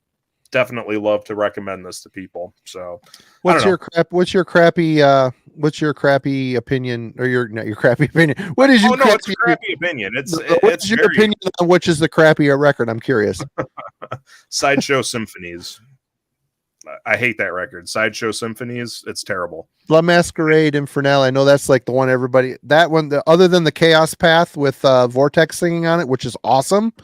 The rest of the album is, they're trying to be too kooky on that. It's like, it doesn't sit with me. It's a little too over the top. That is probably the most pretentious album ever made, I would say. It's up there. If it wasn't Ulver's themes of Heaven and Hell, Marriage of Heaven and Hell, that's, I think, the most pretentious record of all time. But La Masquerade Infernal is right next to Sweater Metal. And they both came out like the same year, I think, or like right around the same time. And they both have Gar as the singer. So who would have thunk it? Norwegian Sweater Metal. It's a thing. Yeah. You heard it here first. All right. Yeah. Alan. I think that's one good thing about Sham Mirrors. It, like Matt said, it has some of that weirdness, some of that avant-garde stuff, but it doesn't go as over the top as like La Masquerade, which is a really a tough one to wrap your brain around. You're up, sir. All right, let's see where. Okay, I'm in. Also, I did a newer black metal band. Let's do an older one that never got as much attention for whatever reasons. but they did a couple of really good albums. My favorite is their first one, Limbonic Arch. Oh, that's a good with record. Great Moon record. in the Scorpio. Great record. That's their best. It's my favorite by them. Yep. But yeah, both the first two albums were good. After that, they started getting a little heavier, more aggressive. They kind of lost what made them special, which they played a little bit more into just the creepy, cosmic, symphonic, but not as overblown or frantic as like Emperor was at this time. It was kind of a quieter, darker thing. The picture on the cover always struck me as very apt. There's stillness here. You've got that you're out in the middle of the full moon night and like everything's very quiet and the music's kind of slowly building up around you. It's not, hitting you with a wave or stabbing you 30 times in the back in the middle of the Olympic Park, like, other styles of Norwegian black metal did in that time. But yeah, the second album is in the similar vein. It works well too. It's maybe a little more technical. Maybe they were just, getting more advanced as musicians and such. But still like it. There's also an album of, I think, demos that were recorded maybe before this in this style. And you can kind of tell they're a little, maybe a little more rough around the edges, but good. But by the time you get to album 3 and 4, they were just like, somehow they kind of lost that unique element. Not saying the albums were terrible, but they didn't have that same vibe about them. They lost the atmosphere. They let the atmosphere go in place of like more just kind of maybe a little more aggression, kind of what Eternus did in a way. Eternus kind of lost their very cool atmospheric vibe in terms of just putting the head down and banging a little harder, and then they just kind of became members of the pack. They didn't have that unique blend. But yeah, so if you never checked out early Limbonic Arch, excellent band, really good on these early albums, worth checking out. I'm going to guess they've been reissued. I haven't looked them up in a long time, so I don't really know. But this is a good one. Floga Records. They've done them. Okay. Good deal. Yeah. Yeah, Floga Records put them out on vinyl a year or two ago. So nice. I've never seen them. Good deal. Then there's no reason for folks not to check them out. All right. Well, the theme of this recommendations show is electronic drums, apparently, because I love this band's first 3 releases and the demo, and I'm on a big kick with this, so deal with it. This is my favorite of theirs, though. Pitch Shifter, Submit. Absolutely love this record. If you're going to put this band next to Countrymen, Godflesh, I'm picking Pitch Shifter every time. Up to a certain point, after their second full-length album, Desensitized, they started to incorporate more of a dubstep influence in with their sound, which, homie, don't play that. I didn't like it. I didn't like the more dancier side of Pitch Shifter. And if anybody out there has a vinyl copy of Desensitized they would like to part with, hit me up. This is a mini LP, just a short. It's not that short. It's actually long, but man, it's just improved on production from the first album. The songs are heavy hitting. A very cool pitch shifted delay on Clayton's voice here and there, especially in the opening track, Gritter. What a great song. Absolutely great. Absolutely love this record. And if this is a band that you like, then I'm going to do a twofer here. You should also check out this band from a now defunct band from California, San Francisco area, Depressor. This is Filth Grace. This is the demos on an LP, and this is a full-length album just called Depressor. Obviously, if you flip it around and look at the back, you can kind of see the motif they're going for here. This is basically pitch shifter worship. It's crusty. It's got a crust vibe to it, mixed in with industrialized plodding drum machine. Very catchy but simplistic plodding guitar work. Depressor are great until they weren't. They have an album out. I can't remember the name of it. I own it. I paid too much money for it. It's got a cover on it that looks like Away from Voivod drawn, and then they started to get more. They tried to go more crusty grind with a real drummer. I wasn't feeling it, but these albums are great.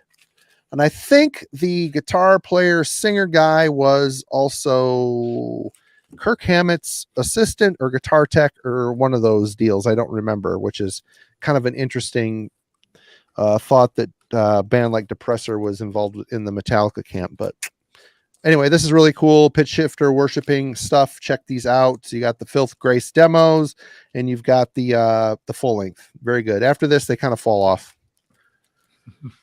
Yeah, I was having the exact same thought Laps did as you mentioned that. It's like dubstep. Oh God, that was a thing. It was a thing.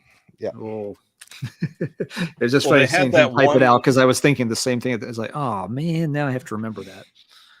They had that one album that was just their website address, Yep. www.pitchshifter.com. And I remember when that came out, I was just like, yeah, not interested. I don't And even they had care an what album it's called about. Infotainment, and I looked online, and they've been playing like. Apparently, they continued on, and they're playing big festivals and shit. And I'm just like, this isn't the pitch shifter that I know and love. I like the industrialized metal with a crust vibe. I love that. It's so good.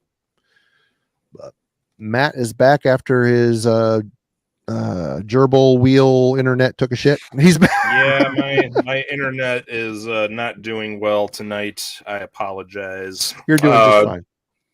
This is for my boy Cavernous Carnage. He mentioned Dotham's Guard, so I gotta throw a little love to Dotham's Guard out there. 666 International. This is another record that I've used this for recommendations off and on since college, really. I mean, this album is just it's such a mind effort. I mean, it just goes so all over the place and doesn't make sense, but at the end of the day, it makes perfect sense. It just, has calms before the storm, and then the storm just ravages you track after track. This is just a very, very insane record. And I remember when this first came out, I really didn't know what to think of it because the picture on the back, like they're wearing like kabuki masks, and like I'm like, this isn't metal. What is this? And it took me a couple listens, but this record definitely connected with me, and it's always been a long favorite of mine, and mainly responsible for Dotham's Guard being one of my favorite bands.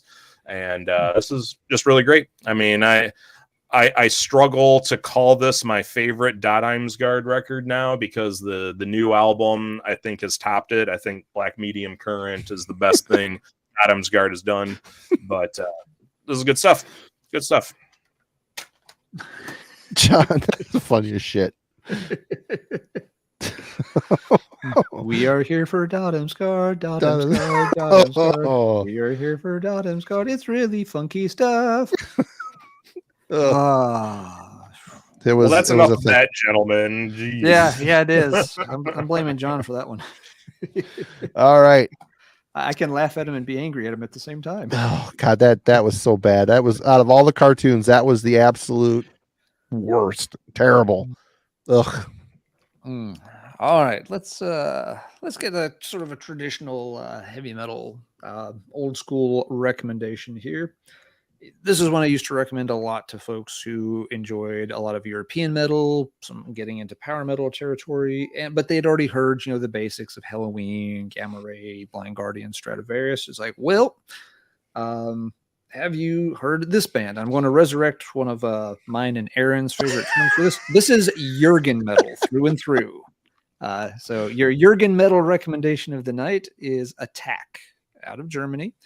This is an anthology, just has a few songs from each of their different albums. They actually made several albums. This is not a case like so many bands where they were like, one, maybe two albums and disappeared.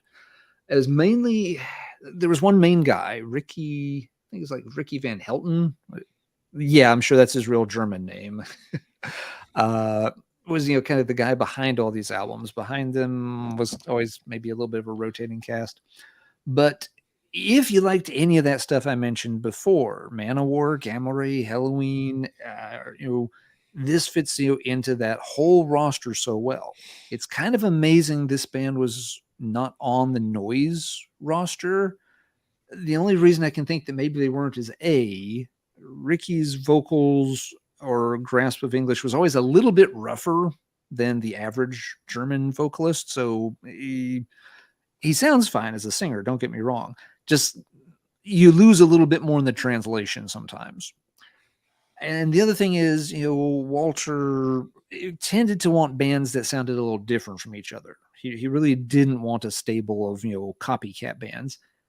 And Attack probably didn't have enough of an individual identity separate from the Rages and Running Wilds and Gravediggers and Halloweens. There wasn't anything to make this band unique enough, maybe. But nevertheless, the albums, Destinies of War, 7 Years in the Past, those will stand toe to toe with any of those, classic German albums that you want to mention. They're just harder to find because he was always stuck on really tiny labels with this stuff that had very poor distribution.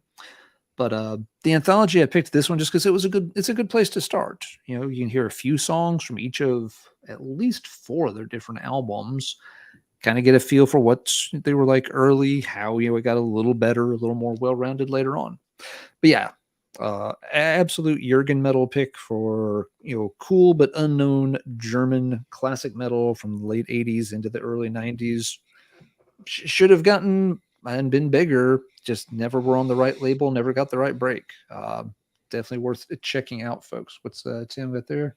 It sounds like I should give Attack a chance. If anything I said in the past 2 to 3 minutes clicked with you, Tim, then yeah, absolutely check them out. I'd say start with something. If you can't start with the anthology, start with something like again, Destinies of War or 7 Years in the Past, or probably the 2 that are hailed as their best. Even their last, I think The Secret Place was their last one, and even it was still pretty good. I gotta say the album cover and even the color scheme on the album cover looks like it's something I would like. It's just from that era. It's from that era. Yeah, you if you're not familiar with them, Marty, you would also probably like this band. And it's actually painted as opposed to computer generated. It's early enough in the 90s that it wasn't hadn't been taken over by CGI type stuff yet. All right. Well, I've put it off long enough. And if anybody asks me that they're, want to get into heavy metal, I got my son into heavy metal with this band, and for good reason. They're one of my favorite bands, and they're one of the best bands on the planet. And roll your eyes now, take your shots, do whatever you're going to do. I'm going to talk about Halloween for a minute. The trick was to pick which Halloween records I would recommend to somebody. And I decided, well, you really can't go wrong with, the birthplace of power metal. I mean, European power metal is this record right here. From the cover artwork to the sound, the style, the twin guitar harmonies, the whole thing. Yeah, these are all. Here we go. Get ready, Simon. I gotta turn. You and I have to have a chat, my friend. You have to come over to the dark side. But yeah, I mean, I love Walls of Jericho. I love the speed metal side of this band, but when it comes down to heavy metal, power metal, this is the birthplace. And I said, okay, well, I got to pick a Darius era too, and that's a little bit harder because I really like pretty much the whole bit of Darius's albums. But I figured from a more commercial standpoint for people just wanting to get into heavy metal, I thought Better Than Raw was a good starting point. You got songs like Push, you've got Falling Higher, Hey Lord. These are all really catchy earworm songs with amazing guitar work and a great drum sound and a great drummer. Uli Kusch was an amazing drummer. He still is. He's not dead. But then you've got songs like Revelation and Push. They're very aggressive songs, very much like, Revelation's got a lot of speed metal type stuff on there. Darren's got a point. Whatever. Stupid game. We should never do that again. But Marty loves every Halloween album until it's paired against any other non-Halloween album. The thing of it is, you paired it with Scanner. If you reap that Scanner record, there isn't any Scanner record as good as that Scanner record, whereas there are other Halloween records that are just as good. So that was my logic in that. Wasn't because I wanted to. Almost like every Halloween album, though. Anyway, just listen to Halloween instead of Scanner. I know. Anyway, for the people that just want to casually get into heavy metal, this is a great starting place. And, this is too. Both of these are great starting places with the second and third singers of the band. So Yeah. Very cool stuff. All of our joking aside, Keepers 1 and 2, those are albums I've been able to play for people who are not heavy metal fans and they love them. Whereas that doesn't have the same effect.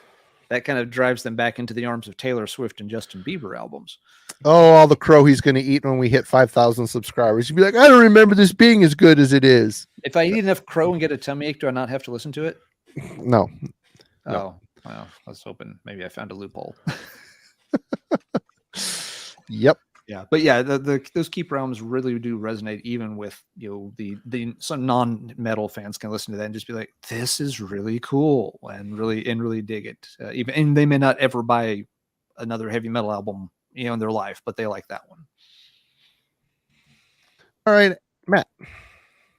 All right, I've only got a couple more that I had pulled out, so I don't know how many more you guys got, but I'm down to my last couple here. Okay. This is a band that I find gets lost in the shuffle with a lot of the modern metal bands akin to Blood Incantation and bands like that, just the bands that have gotten really big and really popular over the past few years. Nucleus is a band that fits very well in this newer OSDM worship kind of stuff, but they are a very technical band. I would say these guys are a little bit closer to kind of what Horrendous does, a little bit more than what Blood Incantation does.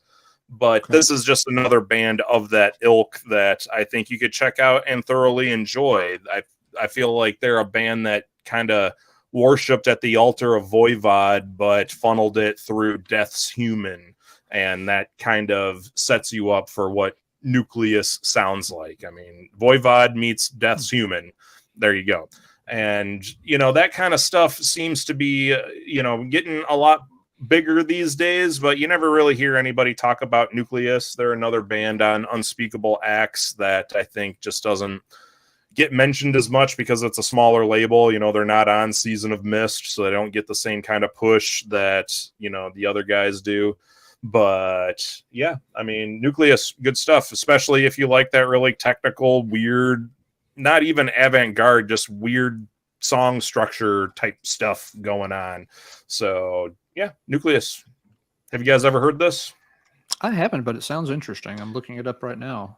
Yeah, they're very spacey. Like that's kind of where a little bit of the Voivod influence comes in, I think. I mean, they're just a very astral, spacey kind of a band. So I think they would appeal to people that like that kind of cosmic death metal stuff, like Blood Incantation or Cosmic Putrefaction, bands like that. I think, if you like that stuff and you've never heard Nucleus, I think you should go right here. The album Entity, very, very good stuff. Very thrashy, very, very old school death metal, but very thrashy at the same time, and just weird enough to make bald Jesuses, buy their albums every time they come out. So, yeah. Okay, I did see this somewhere. Now that I'm looking at the cover. Seems like I have a split. It seems like I have a split that they've done with somebody. Yeah. They just put out a split with Azath. And Azath, one of the guys from Azath contributed to Ben Smasher's theme song that he has in his videos. So, no. One big happy family.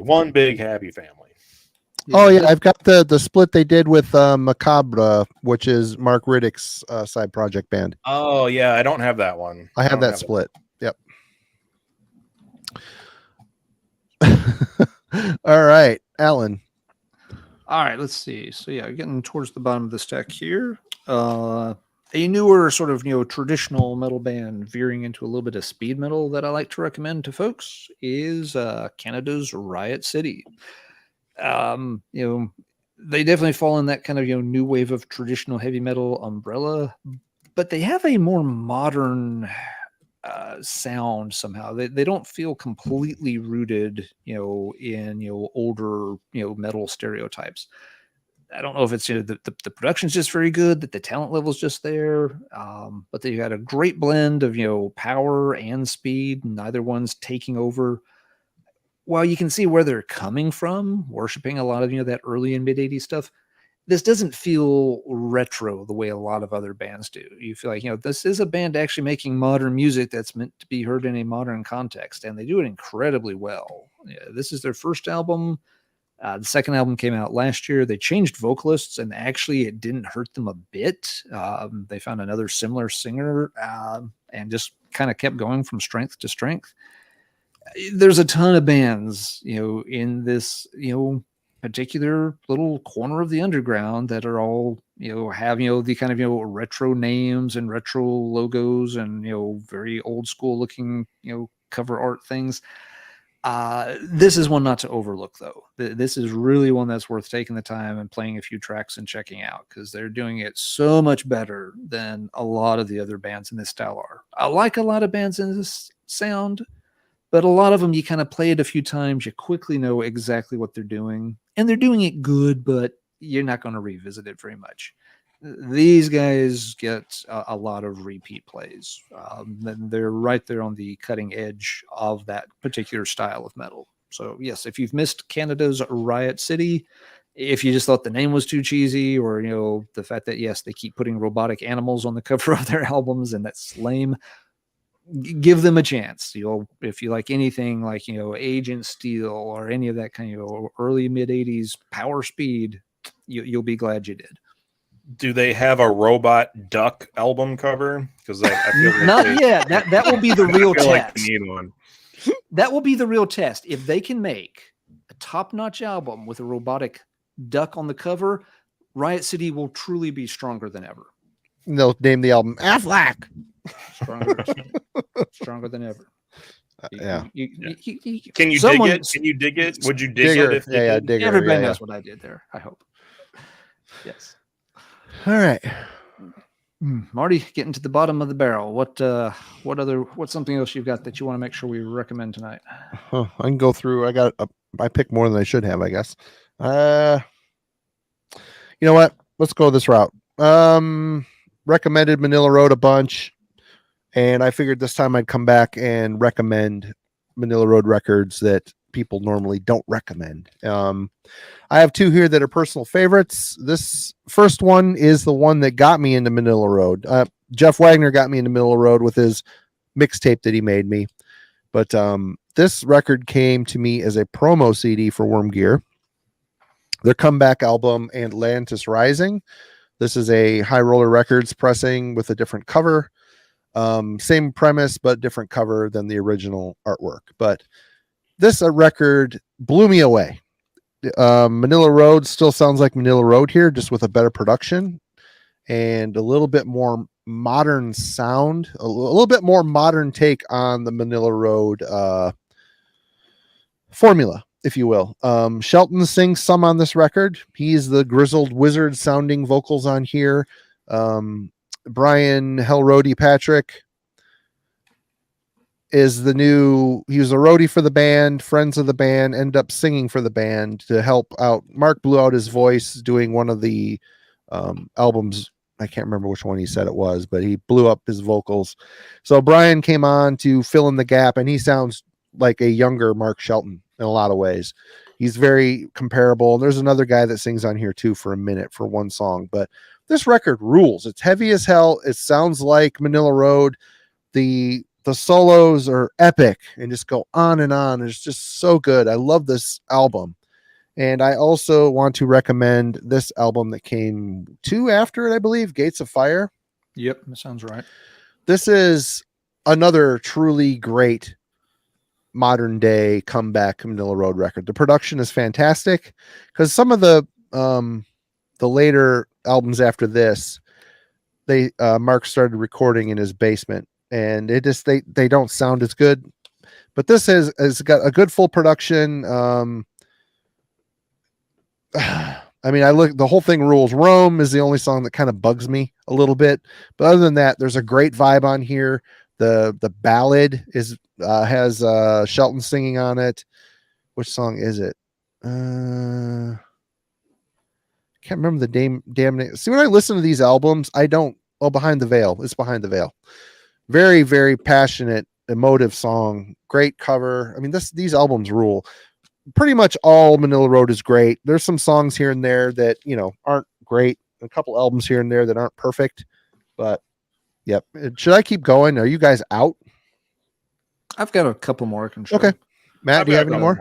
Okay. Yeah. Yeah, that Manila Road, by the way, too. If no one's ever sat down and read or listened to the lyrics, it is a just really fun, over the top story. They've got like, it's kind of like, what if the Greek gods had to fight the Cthulhu monsters in the middle of like a Mayan temple? They literally just took like, every, like old mythic legendary god character thing they could and mashed them into one big story. It's kind of fun.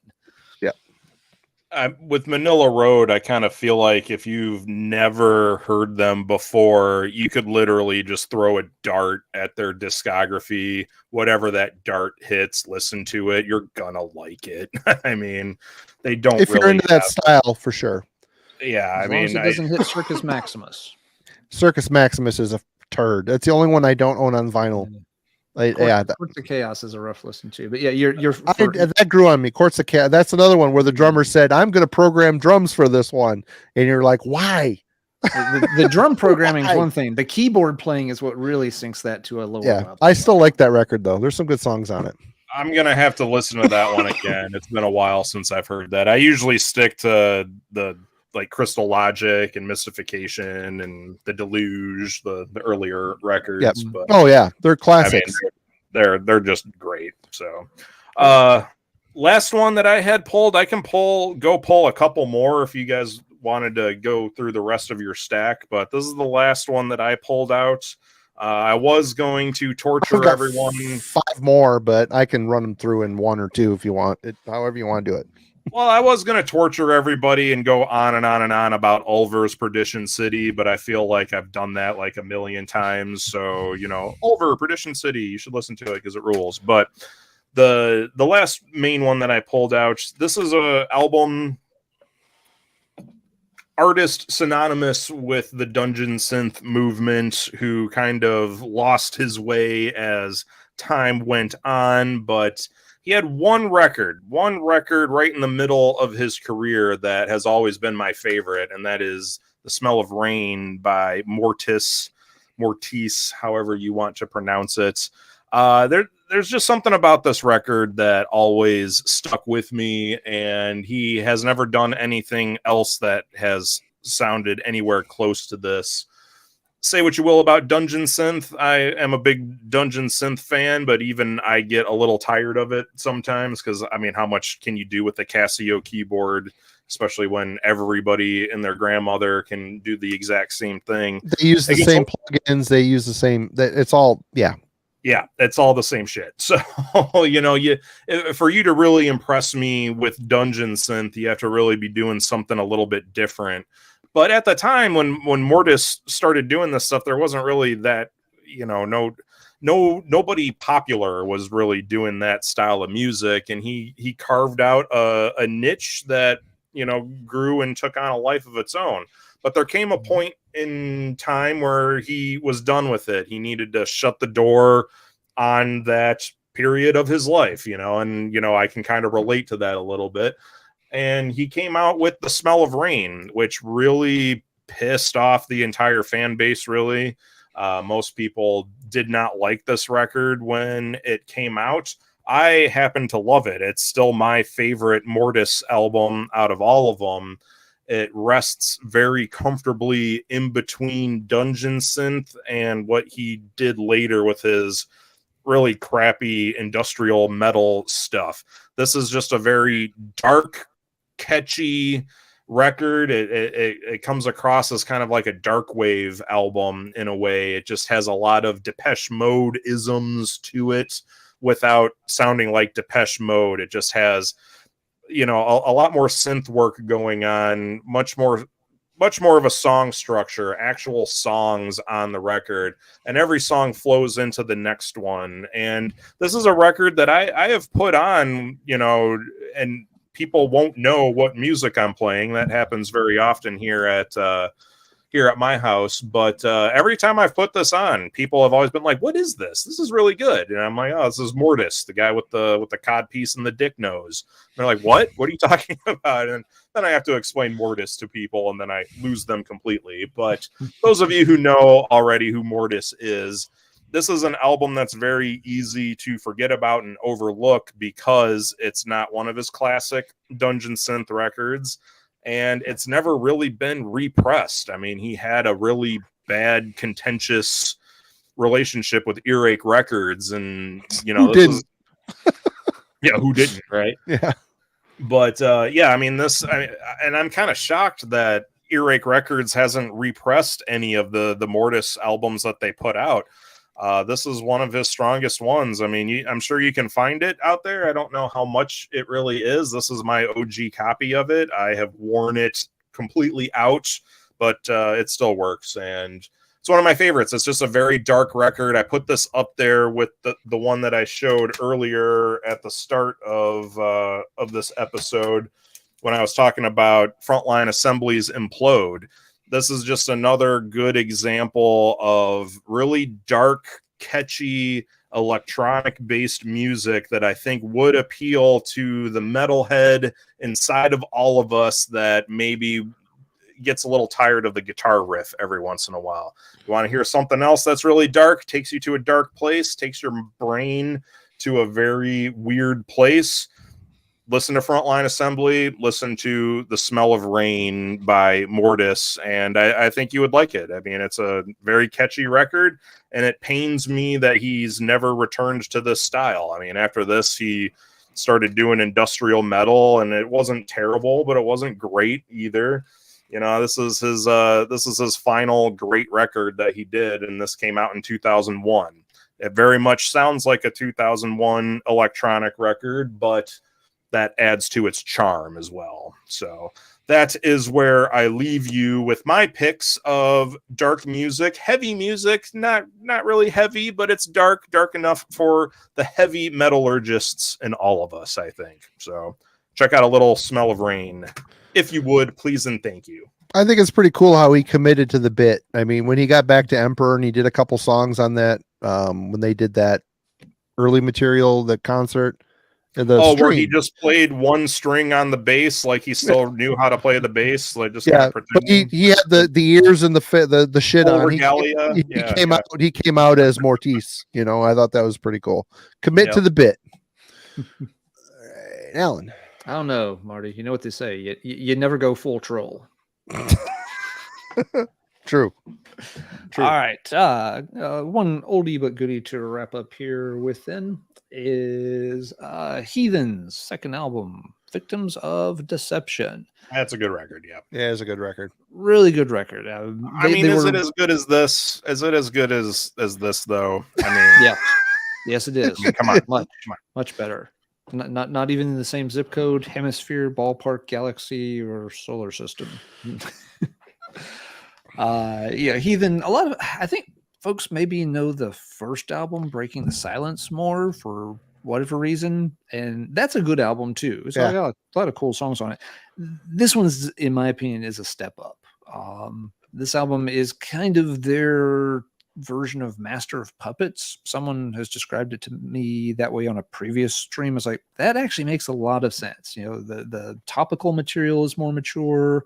The playing is, very tight. You can tell they put in a lot of work, assembling those songs and practicing them.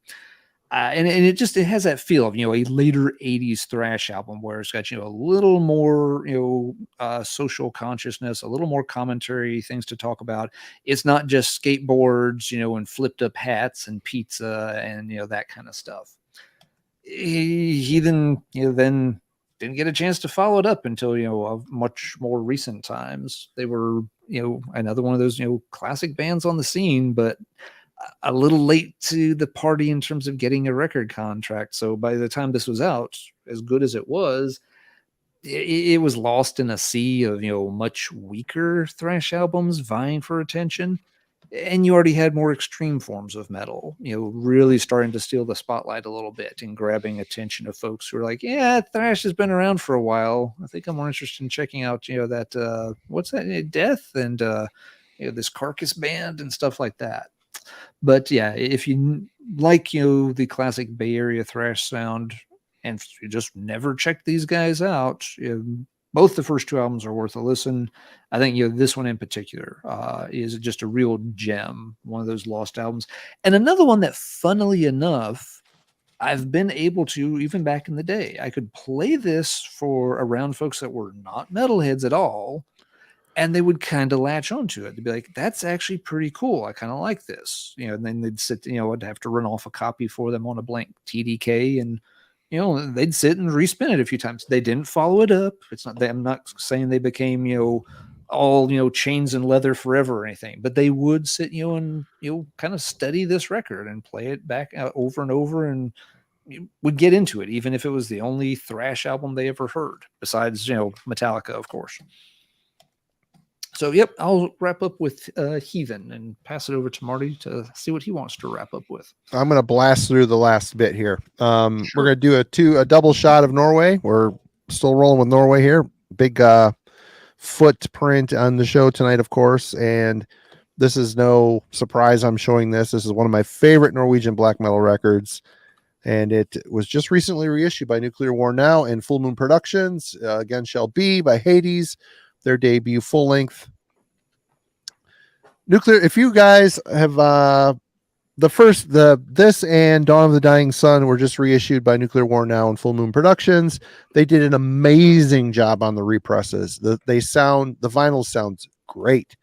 They have the original mix of the record. I know it was remixed a bit when they reissued it down the road, but anyway, this is just a mid-paced Bathory worship by way of Norwegian black metal. It's so good. Plotting, dense, amazing riffs, awesome stuff. Another Norwegian classic coming up.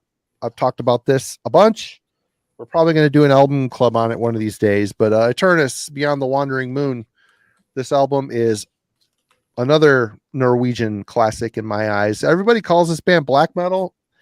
I'm not with you. It's not. I always say Norwegian bolt thrower because that's the way it feels. It's got a death metal weight to it, and the riffs just flow. It feels like a mystical bolt thrower to me.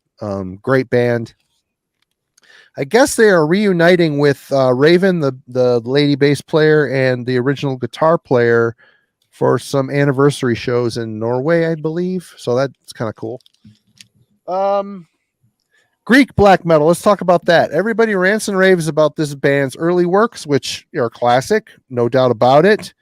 But when it comes down to recommending stuff, I don't know if this is a comeback. I don't know if they broke up or not, but Stygian Forces of Scorn by Verathron. This album rules. It's so good. It's like super energetic, well written, very well produced. I don't believe it's a drum machine. The early stuff is a drum machine. It's just a very lively record. Well done. It's fully entrenched in the Greek sound, very melodic riffs and guitar work.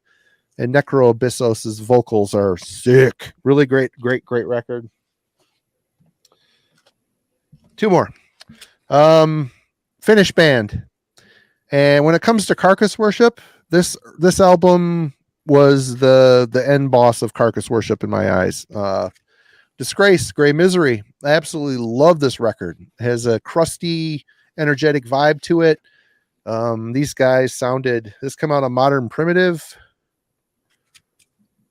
Yeah, I mean, it's Carcass Worship, the good Carcass, not the slick Sweet Death inspired Carcass. It's the Symphonies of Sickness era Carcass Worship, maybe a little more streamlined. Very well done. Interesting cover artwork. These guys were great, and afterwards they changed dramatically after this record. But if you want awesome Carcass Worship, the songs on here are really well written and punishing. Awesome. And we're going to end on a non-metal pick. Matt hinted at this early on. When it comes to Gothic music, yeah, did I fall into the deep underground of that stuff? No. And we all know that there is an underground of this stuff, and there's countless bands. most bands are inspired by Sisters of Mercy or Bauhaus or Fields of the Nephilim, and that's who I'm showing. Fields of the Nephilim. I feel this band, Snake's powder covered devil turds all over Bauhaus and all over Sisters of Mercy, although I like both of those Agreed. bands as well. Agreed. I like both of those bands as well, but these guys have more of a spaghetti. The first album is very spaghetti Western influenced. This album is a bit darker. It still has that vibe, the song Phobia. If you're a metalhead, more emotional. It's more emotional, that one. Way darker, way more emotional. If you're a metalhead, go check out the song off this album called Phobia. If that song doesn't sell this record for you, then you're not going to get into this band. You're just not.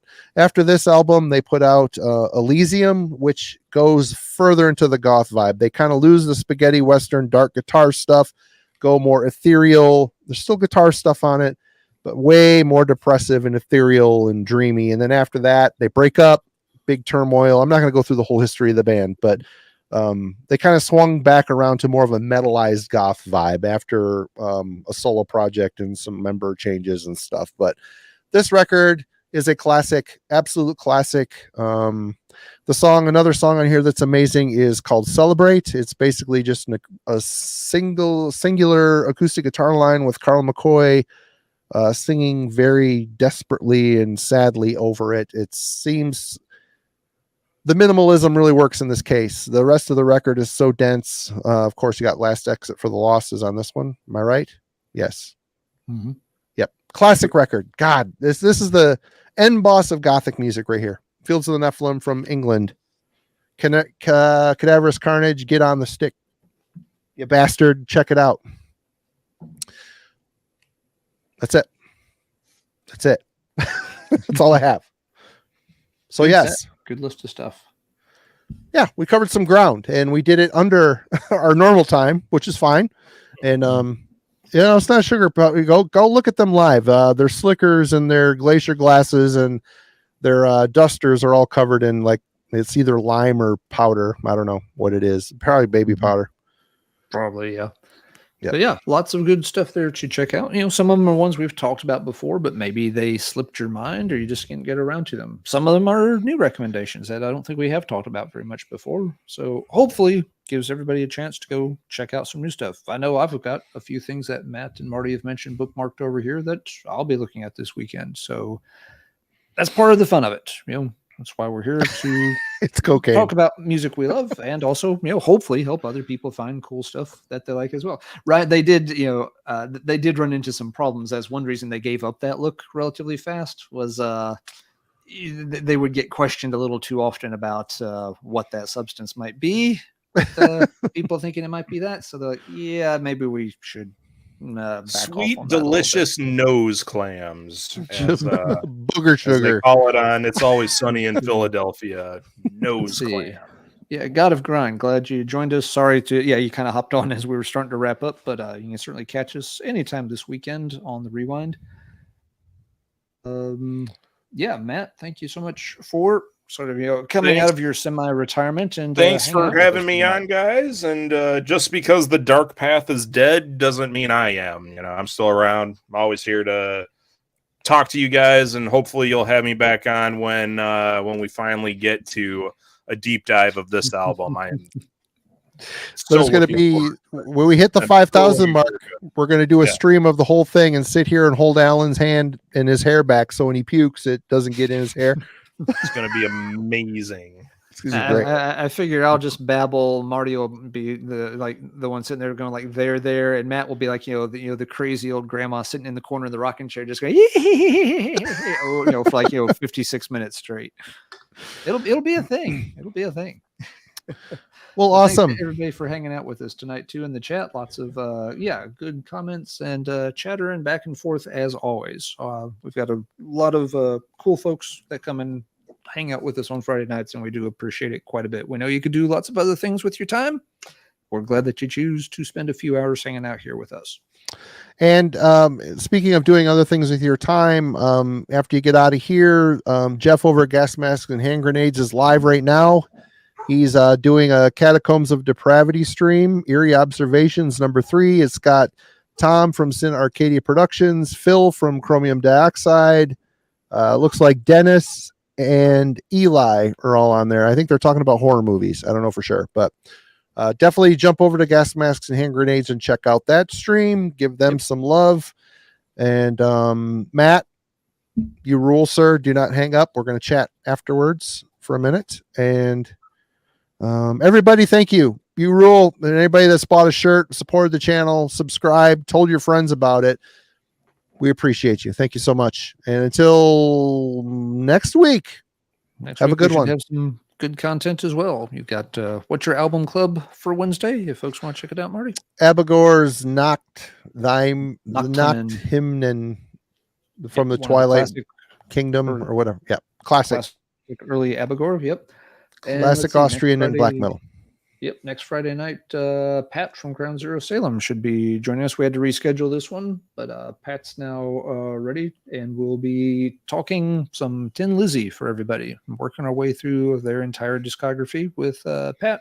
Should be a really great time. And with that, we have a new Fields of the Nephilim convert. Cheers. Everyone have a great night. We'll see you next week. Take care, everybody.